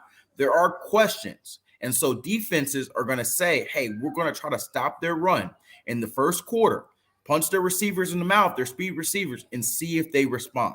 And so what I really would love to see, because I know Mike's great about getting an adjustment when he has time to be able to adjust to these things. What was his adjustment to that? If a defense game plan is exactly what the Chiefs came out here and did, and said, we're going to go all out and stop the run. We're not going to be confused about your motion. We're going to put our guys in press coverage and try to press your receivers, get hands on your receivers, knock off your timing, and our front four is going to get home. If that is a defense's game plan, what is your adjustment? What do you do to counterset that? And that's what I'm eager to see. There you go. Follow him on Twitter at Cameron Wolf. Catch his work at the NFL Network, except you won't be able to do it this weekend because he's off. I am on TV for the Insiders in about 45 minutes at 12:15. So I'm actually about to go upstairs and get ready for the Insiders. So you will see me there. You just won't see me Sunday on game coverage. There you go. So catch him in 45 minutes there doing his thing with the Insiders. Cam, as always, enjoy the fam. Enjoy the weekend. We'll catch up next week, my friend. Thank you. All right, you too. Got it. There you go. Cameron Wolf, baby. And when we talk about KSDT, we're talking about tax, advisory, assurance, accounting. They've been at this. Listen, they've been an accounting firm here in South Florida for over 40 years. They understand anything and everything that has to do with your business. They can help you from payroll to planning to healthcare, you name it. And they can help you with assurance, all kinds of stuff. If you got estate planning, please call the great people at KSDT CPAs, 305-670-3370. They have offices in Dade, Broward, and Palm Beach counties, and we've got a brand new office in North Carolina, and we're hiring in all four. KSDT CPAs. This has been the KSDT CPA Pro Football Report with NFL insider Cameron Wolf. KSDT is recognized by Forbes as one of the top tax accounting firms for 2022. KSDT CPA is a full-service firm that also excels in crypto. Visit them at ksdtcpa.com or call 305-670-3370. Let's get the latest from the Aqua and Orange with our Baptist Health of South Florida Miami Dolphins report with USA Today insider Safid Dean. From orthopedics, sports medicine, cardiovascular, and even cancer. Get the world-class healthcare your family deserves at BaptistHealth.net. Here's Safid Dean. Good morning, sir. How you doing? I think you slept well, right? Because you told me that you're an insomniac, but you said you had the cure for insomnia, which was the Bears-Panthers. Did it work last night? It worked. It worked like a charm, Big O. It worked like a charm. All right. I figured that. You told me, man, my insomnia issues, they're going to be solved tonight, and I agreed with you on that one. I was watching it myself, and it was boring as hell, dude. God bless. I haven't changed the channel for a Thursday night game all season until last night. Yeah. And even House Hunters was more entertaining than the football game. I'm sure anything on television was more entertaining than you could watch a rerun of Seinfeld or Cheers for the 40th time, and I'd rather do that than watch what I saw last night. I mean, Of course. that was, it wasn't even enticing to bet. Like I just like no, I'm not that kind of degenerate. No. I don't have to bet. Some of us are, Big O. DJ Moore hit on the receptions. Cole Kmet hit on the receptions. Deontay Foreman hit on the rushing yards and a touchdown. Could have been a good night for some of you out there. You were working the hard. Does Hard Rock have those kind of props? I think it does. Yeah, I'm still on the wait list for Hard Rock though. Oh, So, you are. Oh yeah. Yeah, No, I'm on the wait list. No, not me. Well, I had the account before. That's why. So Yeah, when I I popped didn't. in, mine just popped up right there. I didn't have it, so I'm on the wait list now. Been doing Price Picks and Underdog and having fun with that. Or I don't know how much fun you could say, but Yeah, I'm actually thinking of Panthers tonight because Carolina's favored by 1.5 goals. And that half, they always pull the goaltender, and sometimes you sneak in that backdoor goal and you kill it within one, or you can beat Carolina. So I kind of like the Panthers tonight as a dog, overall. So we'll see where I go with it. Go ahead. What are you gonna say? no, yeah, we'll see. We will see. Hockey and baseball betting I haven't gotten into. Mostly basketball and football for me. Even soccer too. I wouldn't to say who's gonna score a goal or not, or who's gonna score a goal in any sport. I'm like, I don't know. Total bases, kind of weary on those. Yeah, no, I feel you. One of the things I talked about this week, obviously bye week, there aren't a lot of topics, and there is no dysfunction, which kudos to Chris Greer. He talked about that when he first took over, and once he got rid of Flo, the dysfunction was kind of gone already, and then there's a lot of synergy now in this organization, which is actually cool to see. So we don't have a lot of hot button topics, but one thing that I do want, and I want to see them more physical. And I'm talking about on offense, I want to see them more physical. And one of the things that I want you to do to add to this offense, because you have a level of finesse and speed that obviously dominates what you do. You have a player in Chase Claypool, and you have a tall receiver in Cedric Wilson. I know you don't use the tight end nearly as much because you don't have a dynamic playmaker, but you do have two big objects that you can use in a tight end type of form as a big receiver. And for me, it would also make Tua's life easier because it's an Oompa Loompa that throws to Oompa Loompas. And it was a beautiful thing watching the Oompa Loompas beat the Jolly Green Giants against the Chargers, because the Chargers have monstrous receivers and a monstrous quarterback, and the short quarterback and the short receivers won that game. But I'd like to see life for Tua a little easier and more physical, and find a way to get Claypool out there and use Cedric like you've been using him inside in the middle of the field. Your thoughts on that? We spoke about this last week about Claypool. Last time about Claypool, and I mentioned it's not just a Claypool thing; it's a physical thing. It's Cedric. Cool. Okay, so I when I was listening back to our segment about Claypool, specifically about getting him involved more, we spoke about that, and you want to see him, go do a fade route or catch something in the end zone, and that opportunity has not presented itself yet. And then I looked at Cedric Wilson, and you look at the opportunities that are presented him now, right? He's become a possession guy for you. You need a 3rd and 3. He can run an under route for you and get that. You need him to go to the sideline, make a play, or get a back shoulder touchdown in the end zone for you. He can do all that. What was Cedric Wilson doing all last year? Nothing. Just catching punts, right? Yeah, because Trent Sherfield and obviously the other kid that's coming back now, Craycraft, they were healthy. And they knew the system, and he was comfortable with, he didn't have time.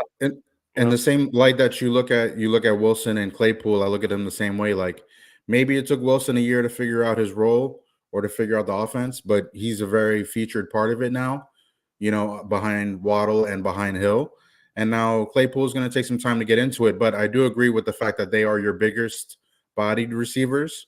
and that the Tua benefits from having a tight end overall. If you go back to Tua's freshman year when OJ Howard was still with Alabama, I mean, he was cooking to the tight end a lot more than anybody else on that team. And that was, the receivers were on that team too from Alabama as well.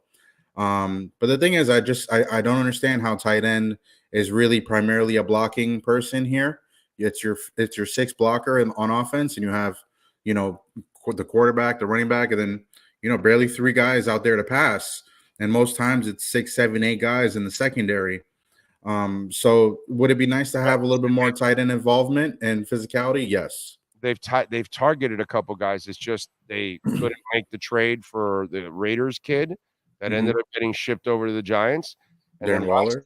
And then last year, in the draft, from what I heard, they were interested in the Lions kid, Laporta. Sam Laporta. Yeah, and he's been phenomenal, by the way. Yeah, he has been outstanding for them. He's the rookie tight end of the year right now, and that's the guy the Dolphins wanted. Yeah. And once he was gone, then they went to Cam Smith because they went with another need that they had. So they have targeted specific people in the last year twice, and they just haven't been able to land it. So they are looking at somebody specifically, a type of player. And if they don't land that type of player, then they're going to get by with what they got and what they're experimenting with or whatever Tanner Connor is. You know what I'm saying? So I think that's kind of, and I'm sure that in this coming draft, there's probably somebody already or two guys that they're targeting and they will be part of. And if they're in the right spot, they'll take it. But I would like the tight end more, but let's also, at least from what I've been, from the information that I've gathered, they've been targeting it. It's just they haven't been able to land the guy that they wanted. Yeah, definitely. And if you said they were going to, trade for Waller, I would think maybe somebody like TJ Hawkinson might be available this offseason. He's under contract around 17 mil or so, but I would say you look at everything. It's a tough sell maybe to pay a guy like that, but also the guy produces, he blocks and catches. And you look at what's going on with that Vikings franchise right now. Obviously Josh Dobbs saved the day last week, but they don't have a quarterback after the season. Kirk Cousins is not under contract. Maybe they resign him, maybe they don't, but they have to figure out what they're going to do with Justin Jefferson. If they're going to give him a mega contract more than Tyreek Hill, they have to. Or they're going to sell the boat for him. And at that point, you don't know where Hawkinson fits into the mix for them too. So you don't let go of those kind of players, man. No, trust me. Trust me, I know. You just don't. If you're Minnesota, you can't let Jefferson walk. It's the same thing the Texans did with Laramie. They were in the middle of the rebuild, but they kept Laramie, and that was the smartest thing to do because it's the whole Andrew Luck thing. Hey, they paid the most for Laramie too, though. They paid a lot for Laramie, so they had to keep him. But that's fine, dude. If you're going to draft CJ Stroud, bro, protect his ass. Of course. This is the reason why the Colts don't have a guy going into the Hall of Fame named Andrew Luck. Because we're idiots and you didn't protect him. And he said, I've got a brain, bro. I don't need this crap. I'm out of here. Yeah. You know what I mean? You ended up drafting like an intelligent guy that had more than football in his brain and you lost, bro. Yeah, and that's why Bryce Young is getting off so rough start too, because they drafted the quarterback before they drafted everything else that they kind of need. And that's why CJ Stroud is doing well, because he's actually not being sacked as much. Yeah, well, he's good too, bro. He's good. He's good. He's good, and they have some pieces for sure. Yeah, they do have some pieces. The Nico Collins kid can play. Yeah, they have some pieces. Yeah. I'm with you there. There's no doubt about it. But I'm just hoping that they add a little bit more of a physical presence to the offense to complement all your speed guys.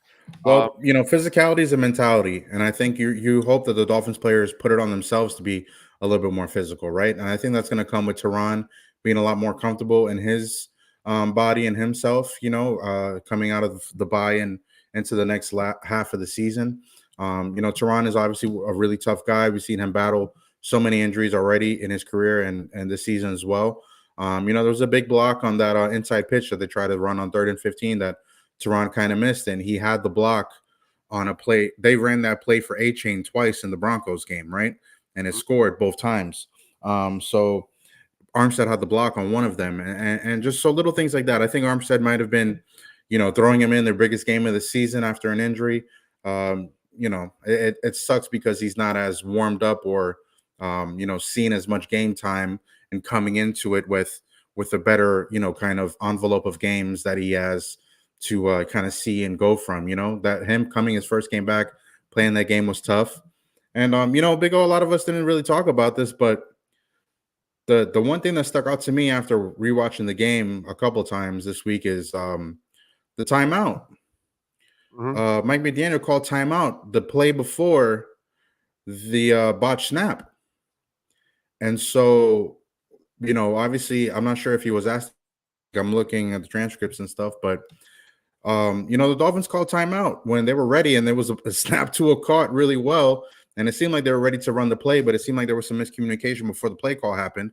And so after a timeout, they come out of a timeout and they almost turn the ball over on the last play of the game. Yeah. So for me, as much as I would like to see physicality and other things kind of happen, this team needs reps calling plays from the sideline in the huddle to all the players, more than anything, with crowd noise. That's all they need. They need to get into the indoor, crank up the volume, and just run through their operation, because that's where they always mess up. They messed up in Buffalo, they messed up in Philly, and they messed up in Germany because it's too loud and you're kind of having some disconnect from communication, and the players are not picking up on all of it. You know what I mean?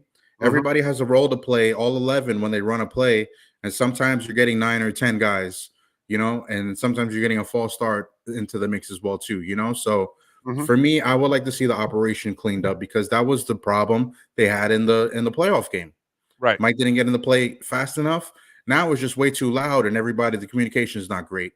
And the reps that they've kind of accumulated since May, where they've gotten their offense, to score 70 against Denver and to look really good against these cupcake teams at home, you don't have to worry about the crowd noise. You can get everything in, but their operation, when it's louder, is just not as crisp as it needs to be. Yeah, no, I'm with you there. And I was going to say on the physicality part, and I read Alf here, and I was going to say they have their moments where they're physical, because you can't lead the league in rushing and you're not physical. And Alf points out that they lead the league in QB hits.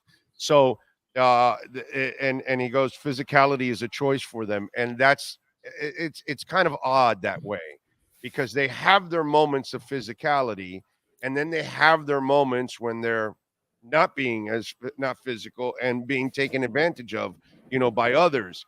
And it's almost like the problem has been that it's been against some of the elite teams in those kind of moments where it's kind of shown its ugly head.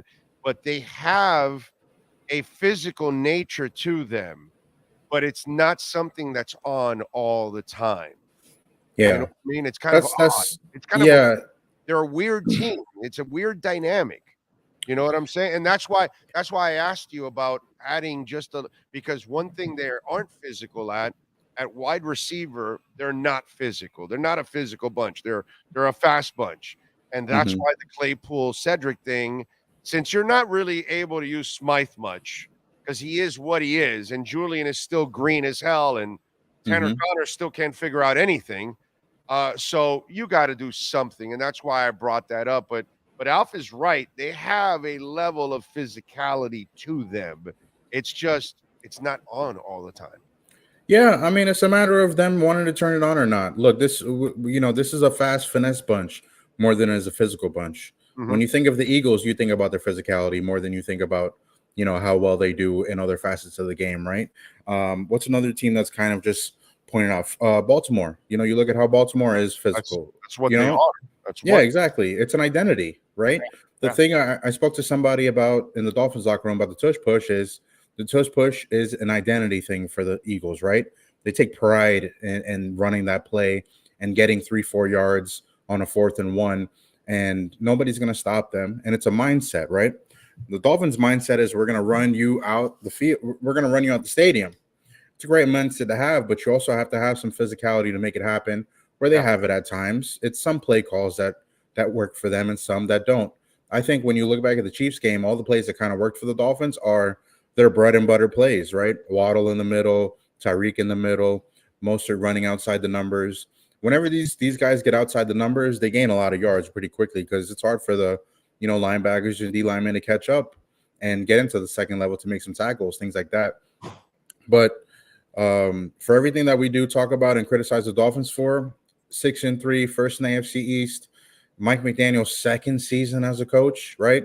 He's not even all the way done with his second season overall, here in Miami. So there's some things that are going to maybe not hold them back, but they're not as mature enough for maybe, or haven't really earned and need to earn, like the physicality label, like the being able to beat a winning team label.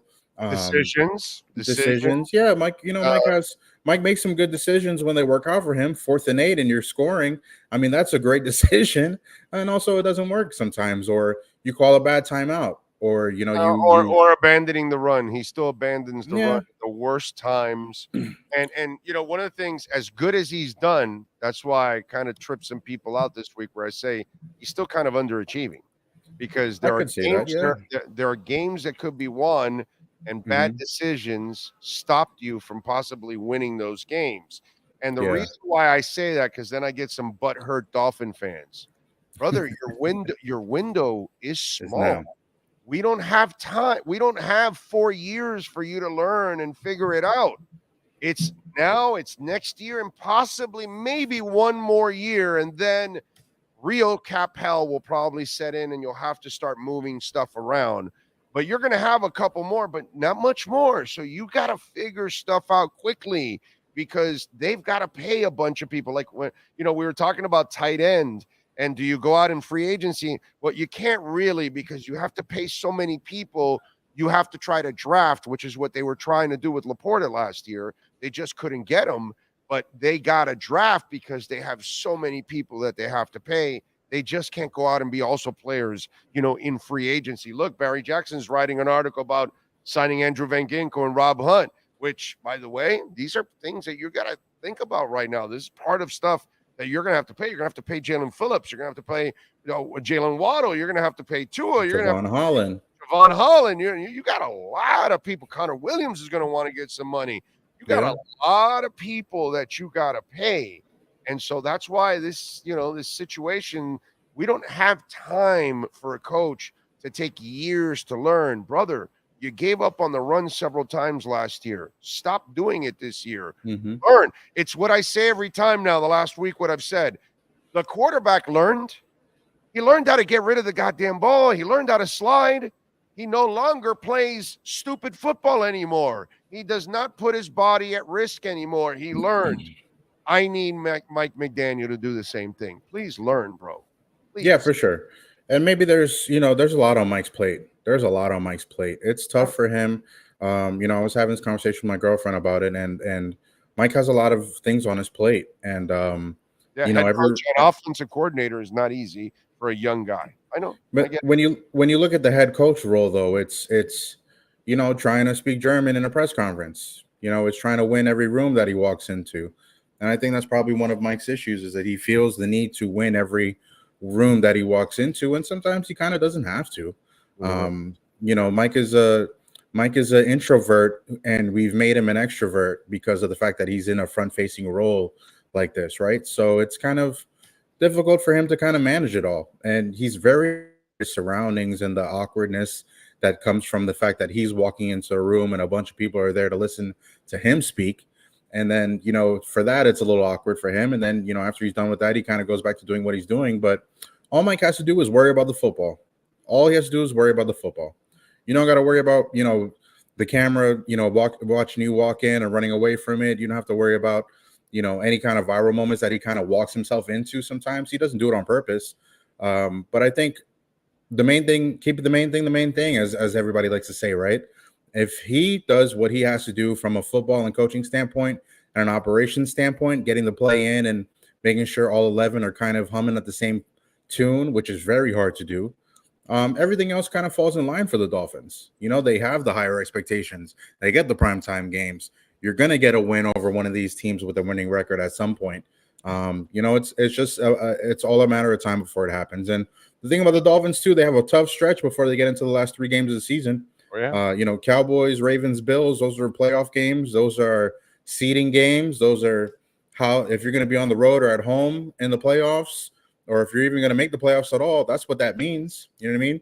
They need to hurry up and, come back, come beat the Raiders, come beat the Jets.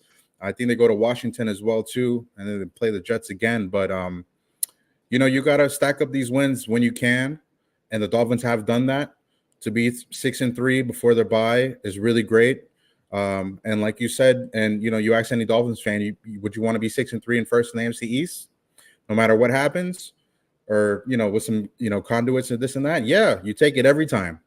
Yeah, you take it every time. So they're in great shape, man. We're talking about a coach that can go upward and not a coach that lost it, right? We're talking about a team that can be more physical. We've seen them do it at times. You know, now to go show it a little bit more. We talked about a defense that didn't have a lot of holes and now doing really great. Skylar Timpton says, this is where I disagree with Saffold. McDaniel has always been a goofy, funny guy. Watch him do press conferences. Back at the Niners, he literally explained it last press conference when asked. He's just being himself. He's joking, has nothing to do with his coaching ability. I don't think you're understanding what Saffold is saying, Skylar.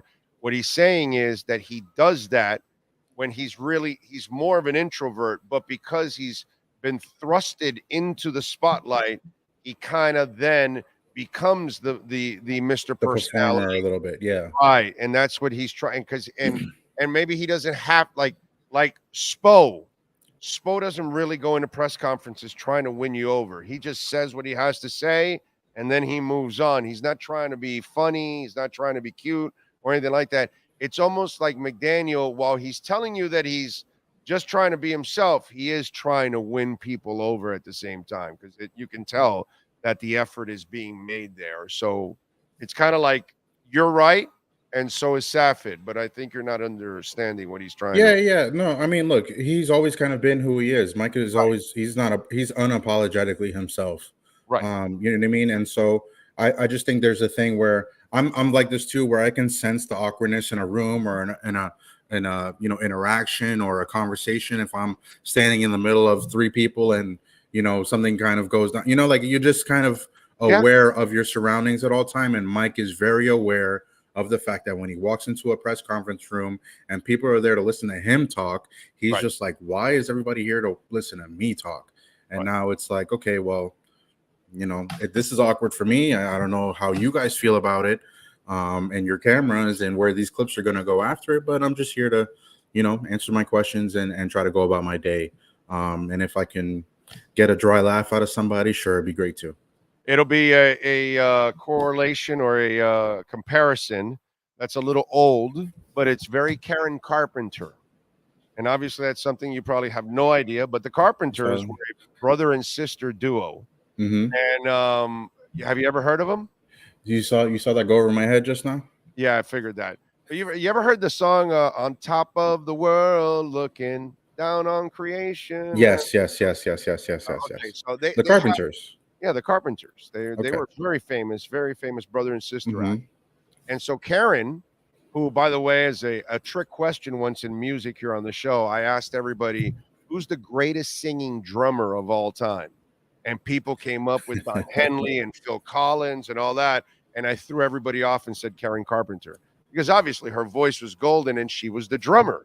And so Karen was a very introvert. She was an introvert herself, but she's the singer of the band.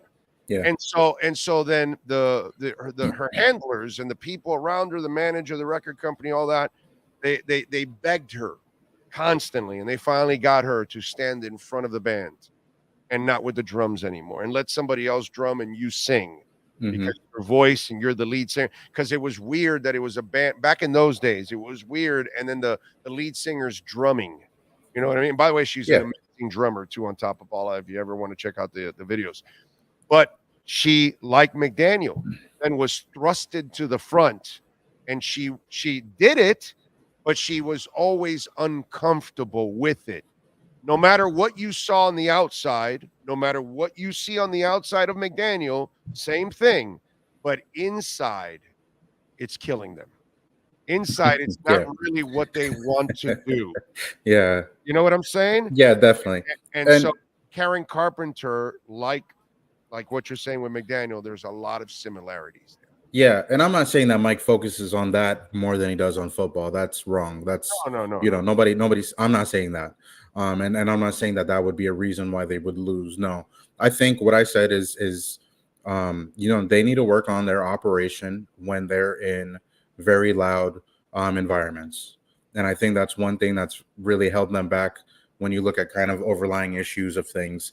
You can have injuries and players coming in and out, and that also in conjunction with the operation, those two things to me are the issues for the Dolphins offensively when they're on the road against these big teams.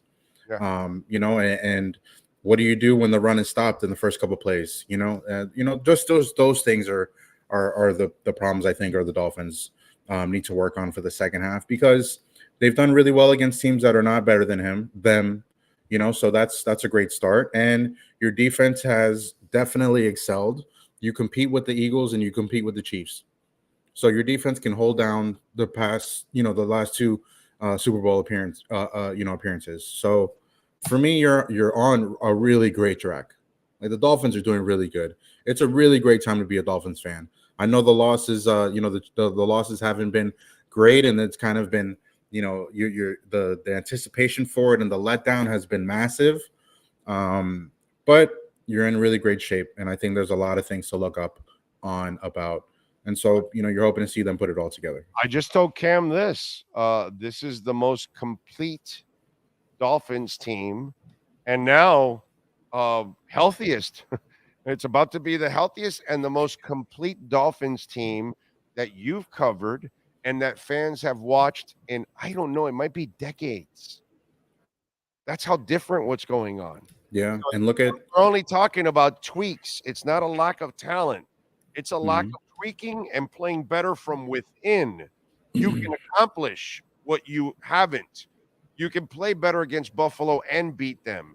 You could have won the Philly game. You could have won the KC game. You can do these things. It's not like you lack the talent or lack the intelligence or anything like that. It's about playing better in those key moments. That's what it's all about. Yeah, and the best part about it is the biggest issue you had coming into this season has not showed itself at all.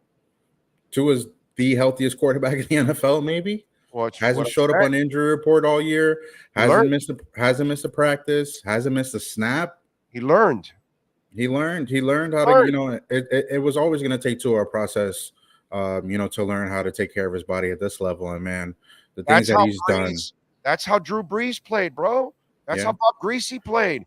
That's how Joe Montana plays. That's how Brady plays. That's how Peyton Manning plays. Yeah. They make a quick decision and get the hell out of the play. I think one thing that the Dolphins have done that is different is Mike McDaniel said this, that Teddy Bridgewater brought it up to him. The quarterbacks don't ever get touched in practices, right? They don't have any contact all off season, and then they have to go play in a game, right? Where it's all the bullets are flying. And you've seen Anthony Richardson get hurt this year. You've seen a couple other guys fall right on their back and hit their head, just like Tua did, Brock Purdy has. Learning how to fall and making a conscious effort to, adjust your body and to kind of know that you're going to have to take on hits.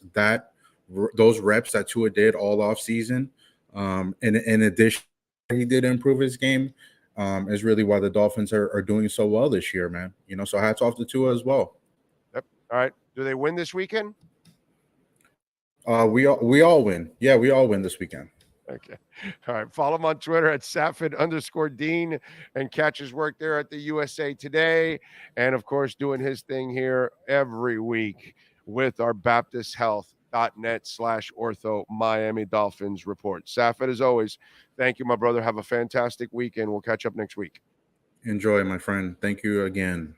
Thank you, sir. You got it. There you go. The great Safid Dean getting it done for us right here. And when we talk about Baptist Health, they are the official sports medicine provider for the Miami Heat, Miami Dolphins, Florida Panthers, Inter Miami CF, FIU, FAU, Orange Bowl, Miami-Dade County Public Schools, Miami Open Tennis, Miami Marathon, and half marathons. And the staff at Baptist Health Orthopedic Care is comprised of highly specialized, board-certified, and fellowship-trained orthopedic physicians, supported by advanced practice providers and athletic trainers, all of whom play a vital role in the patient's experience. And I should know, because I've been a patient several times.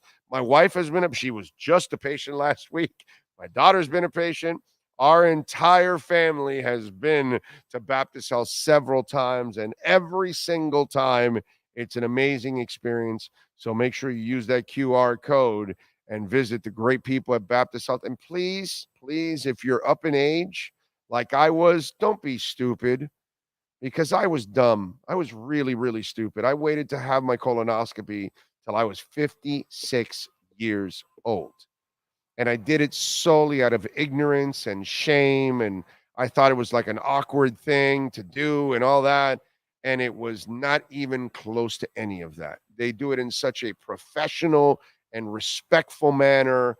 And when you do it, you're like, why did I wait this long? And luckily, thank the Lord, it was perfect. I had nothing. It was great. They told me you don't have to come back for 5 years. Although I ain't going to wait 5 years. Just for that, I'm going to wait like 2 years or 3 and go back again just for the hell of it. I ain't waiting 5 years. Okay, so I'm telling you, if you've never had a colonoscopy and you're thinking the silly stuff that I did, that it's, weird and embarrassing and awkward, you'll sense none of that when it's all said and done. And you'll regret that you didn't do it earlier. That's going to be your biggest regret at the end. You're going to go, wow, man, I thought about all this uncomfortableness about a colonoscopy, this, that, and it was nothing. Anyway, and it was like that quick, man. It's really nothing. So use that QR code and reach out to the people at Baptist Health, and please look out for your health. The Baptist Health of South Florida Miami Dolphins report with insider Safid Dean is brought to you by Baptist Health of South Florida. From orthopedics, sports medicine, cardiovascular, and even cancer. Get the world-class healthcare your family deserves at BaptistHealth.net. All right. Let's get into a little music history. I'll be jamming tonight with The Fix at the Culture Room. If you're going, please say hi, man. All right. Today on this date in 1967, the Moody Blues released their classic song, Nights in White Satin. By the way, it's in a commercial now. I'm thinking these youngins are now going to be able to find out about the Moody Blues. In 73, Elton John started an 8-week run at the #1 spot on the album charts with Goodbye Yellow Brick Road. His third #1 record in 1986, Bruce Springsteen released Live 75 to 85, which went on to become one of the biggest selling box sets of all time. It's The Boss, of course. On this date in 79, the Eagles had the #1 song on the singles chart with It's Gonna Be a Heartache Tonight, a Heartache Tonight, I Know.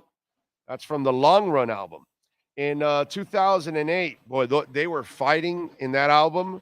Like, they got to the point where everybody was hating each other and all that, and they just got through that album.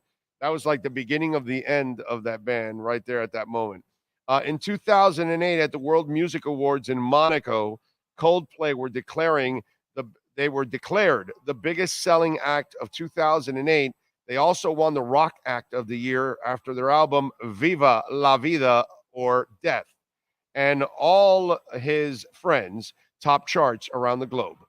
In 92, Axl Rose was found guilty of property damage and assault, a charge from a 91 Guns N' Roses concert in Missouri. He was sentenced to 2 years probation and fined $50,000. You do know you have to say Missouri, right? Because that's how they say it. You can't say Missouri. You gotta say Missouri. That's the way it's done, bro. Okay? Be cool. So let's go with birthdays today. Ellen Pompeo. Old School. Grey's Anatomy. She's 54. Josh Peck, actor, 37. Miranda Lambert, country singer. She is 40. Brittany Murphy, rest in peace. She was born on this date in 77. Unfortunately, we lost her in 2009. Damn, it's been a long time already. Michael Cimino, the actor, is 24 years old. Eduardo Camavinga, soccer player, is 21. Big Pun, rapper, born in 71 on this date, died in 2000. Diplo, the DJ, he is 45 years old. So you know Diplo's a DJ, right? You've heard of him, right, Sean? Okay. Is that what you would expect Diplo to look like as a DJ? Like, I don't follow this stuff, so I have no idea, but He looks like a country singer, not a DJ. They can't see it that good? There, that's better? Okay. Yeah, dude. That doesn't look like a DJ unless he's just is Diplo a country DJ? I don't know. I don't know much about these DJs, to be quite honest. I thought he was just a regular, normal dance DJ. Tracy Morgan is 55. I think Warren G, baby. Yeah. Happy birthday to you, sir. 53, Warren G. Wrestler. Ryback is 42. No? Because really, I got to tell He's the most useless wrestler, and hopefully Frankie's listening. He's the most useless wrestler ever. Let me tell you why I don't But he's legit. But let me tell you why I don't like Ryback. Huh? There's only one Ryback. And he's in Under Siege.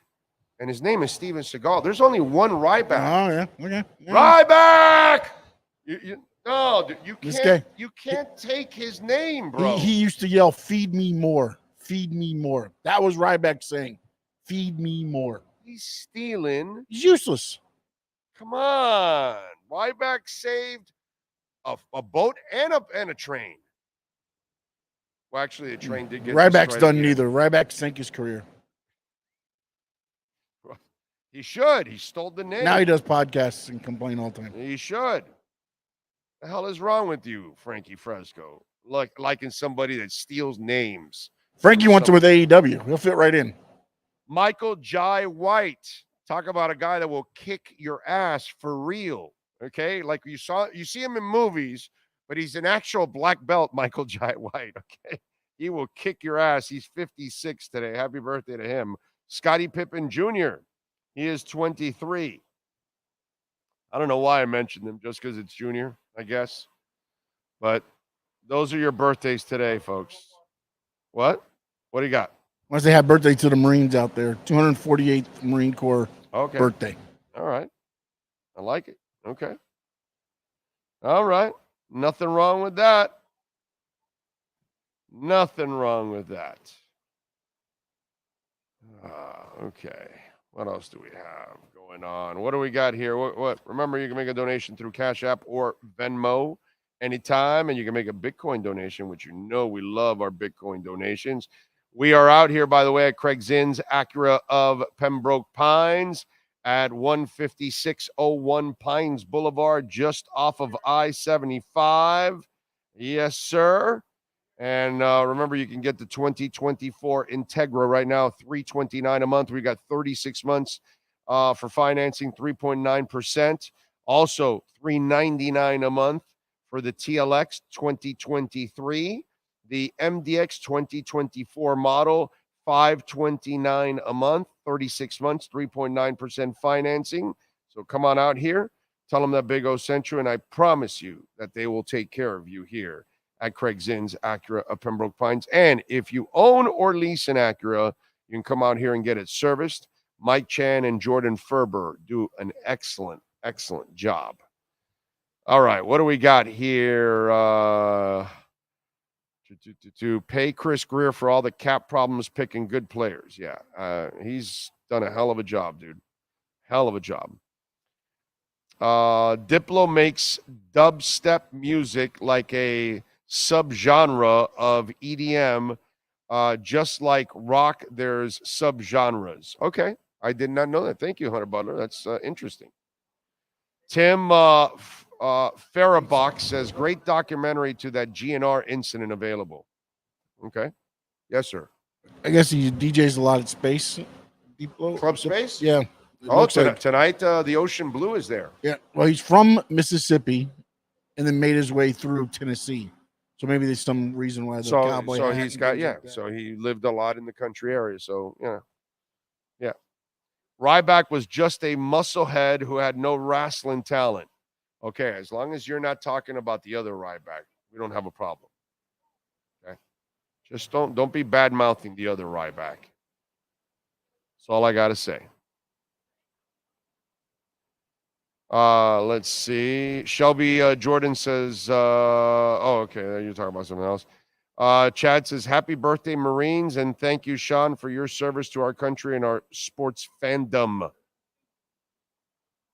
Oh, sometimes I feel it's not Tua's fault that he has to deal with lineman turn center on that snap. He was expecting it to the right of his hands, and he threw it off timing.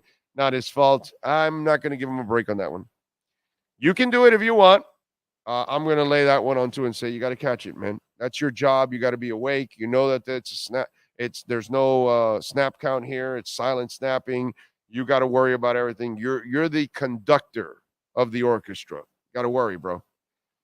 Let's see. Oh, if you had to guess who's going to be the breakout player for the Dolphins in the second half of the season, I like that question. I'm going to go Jalen Phillips. Okay. Jalen Phillips. Yeah, I think he's coming around now, and I think he's going to become a monster werewolf now. And I think he ends up with 7 to 9 sacks in the second half of the season. So I'm going to go Jalen Phillips because he's been warming up, getting a sack in the last 3 games. I think he's going to start having those games where he gets a sack and forces a fumble and, he does some funky stuff and shows off his athleticism. I'm going to go Jalen Phillips. How about that? Big O, I just want to thank you and Sean for the work every day that you guys put into the show. I appreciate you, man. Thank you. And Troy Ortiz says, thank you, Sean, for your service to our country. Who's on Mount Rushmore of greatest wrestlers of all time? All right, Sean, give you your top 4 wrestlers they're asking. This is a difficult one because it depends on how you look at it. I go by their... It's subjective, but go ahead. Yeah, but I go by their effect on wrestling. So it's always... it's kind of what I say Flair. It's what I say about Joe Namath. Yeah, Flair, It's not about Hogan. only his stats. You got to throw Vince McMahon on there now. Flair, Hogan, Vince McMahon, and probably Stone Cold would be the 4 that I have up there right now. Wow, no Dusty Rhodes? No, because unfortunately he was a territory guy, and then when Hogan and Vince changed what wrestling became today. Gordon Soley? No, at voice. That's announcers. We did top 5 of announcers. Gordon Soley's my number 1. Give me a break. I mean, I never doubt there. But yeah, that's a the thing is, ridiculous like, Dusty had a lot of influence on people with their promo skills and things like that, but he didn't have that Hogan moment, Flair moment, Hogan where became a nationwide household name. Yeah. A lot of people know Dusty just because of his charisma and things like that, but Not the like impact Hogan. on the Hogan. business. Hogan and Yeah. Vince McMahon changed the way wrestling. They took it to it was territories, and then they took it away from the territories. Slim and Jim made it guy what it is did it now. more than Dusty. Who? The Slim Jim. Take a bite in the Slim Jim. Macho Man? Yeah. He was more of a household name. Well, more of a household name, but that was Dusty because Rhodes. what came out afterwards is Marketing. WCW couldn't pay his contract. So they went through sponsorship, and Slim Jim was paying his contract while he's with WCW. But so, that's what I'm saying. Yeah. That the new wrestlers had marketing. The old wrestlers did not. They weren't marketed that way. they were on their way out too, and where these guys were the faces of their face. So There you go. No Andre the Giant, they're saying. I loved Andre, but to me, he was a He didn't spectacle. sell, right, exactly. He was a spectacle. He was the special freak show. Yeah, the special attraction. It was always special attraction. Andre the Giant with the Battle Royal. He put more asses in the seats than anybody, but they went to see just the freak. The freak, yeah. Freak, because he was. He was a freak. I mean, that's as freaky as you get right there. So. And Brett Dodger, Undertaker did a lot for WWE, but I go by wrestling in general. I mean, you could throw Shawn Michaels, you could throw Bret Hart. There's so many people, but I look at what they did for pro wrestling. That's the only reason Undertaker wasn't up there. I got to ask something. Is there panic in Billsville? Is panic setting in for the Buffalo Bills? And Miami has one more game with them, but they have now had their second team meeting this season. Latavius Murray called an offensive players only meeting to remind his teammates just how much talent is on the Buffalo roster. Latavius Murray just got there. Latavius Murray is not a guy that's been with the Bills for a long time.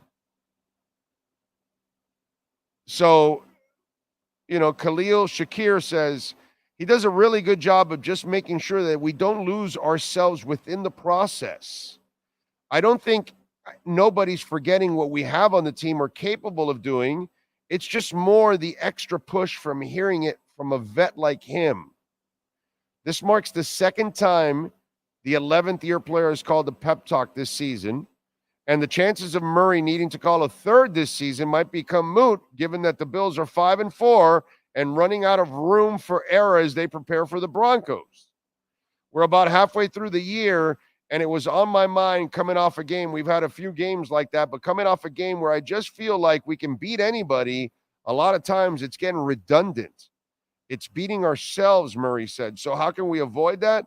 What can we possibly do different during the week? Whatever. How can we avoid that? How can we find something that's different amongst us so we can get a different result? It's the halfway point almost. Coming off a loss, we feel like we hurt ourselves once again. So they've dropped 3 out of their 5. They're out of the playoff picture right now. Their defense is missing some pretty big pieces. Buffalo has produced more punts than touchdowns, 14-13. And combining to score 16 touchdowns and punting just 7 times in its first 4. So things have gotten ugly since the first 4 games. And we should know because we were part of those 4 games. The sense is we've got our best football to play and it's in front of us, Allen said. We're not going to let the fact that we're 5-4 make this team divide us apart. I feel like we're a better team today than we were 5 weeks ago, said Sean Payton. I think we're a lot further down the road because of that, and you get much more invested and recognize the next opportunity at hand. So Sean Payton thinks his Broncos are better. The Bills are in the middle of trying to convince themselves they're good. They've had 2 team meetings already. I don't like this team meeting stuff. I get sometimes where you need one because something happened or whatever, something personal is going on or whatever, something that affected the team. But when you're having multiple meetings and there's a lot of inconsistencies, and we talked earlier about Ken Dorsey and everything going on, because clearly they're not the same offense since Brian Daboll left last year and this year. So is panic setting in Billsville? And I hope that it is, but more importantly, I hope the Dolphins take care of business the next time out. It'd be pretty pathetic to lose to them again. You're good enough to beat them. Go out and prove it already, Miami. And go out and prove it often. Start beating the Bills more than they beat you. It's time to turn those tables. Okay? Their window is pretty much closed. Okay? They're not better than the Chiefs, and they certainly ain't going to beat the Cincinnati Bengals. So there's already a couple teams that have moved ahead of the Bills, and I think their window's in the middle of closing. And you know what the Dolphins should do? Shut it down and put a couple of nails in that coffin and end that thing. All right, folks, we thank Anthony Chang, Cameron Wolf, Safid Dean, of course. We thank Larry Schlossberg, Pat Nasto, Tony Stampone, all the great people out here at Craig Zinn's Acura Pembroke Pines. Of course, we thank Mr. Zinn for being a terrific supporter of our platform as always. Sean Stanley, the man, the myth, the legend that gets it done. Please smash the hell out of the like button whenever you're watching this or before you leave right here. We'll see you all tomorrow post-game for the Dolphins and FSU's slaughter, because it ain't going to be pretty for the Canes. I hope I'm wrong. And then that's it. I'm off on Sunday. I get a bye week. It's a beautiful thing. We'll see you all Saturday for a little bit, and then we'll see you on Monday. And we thank you all for tuning in. Enjoy yourselves. Stay safe out there. Be good.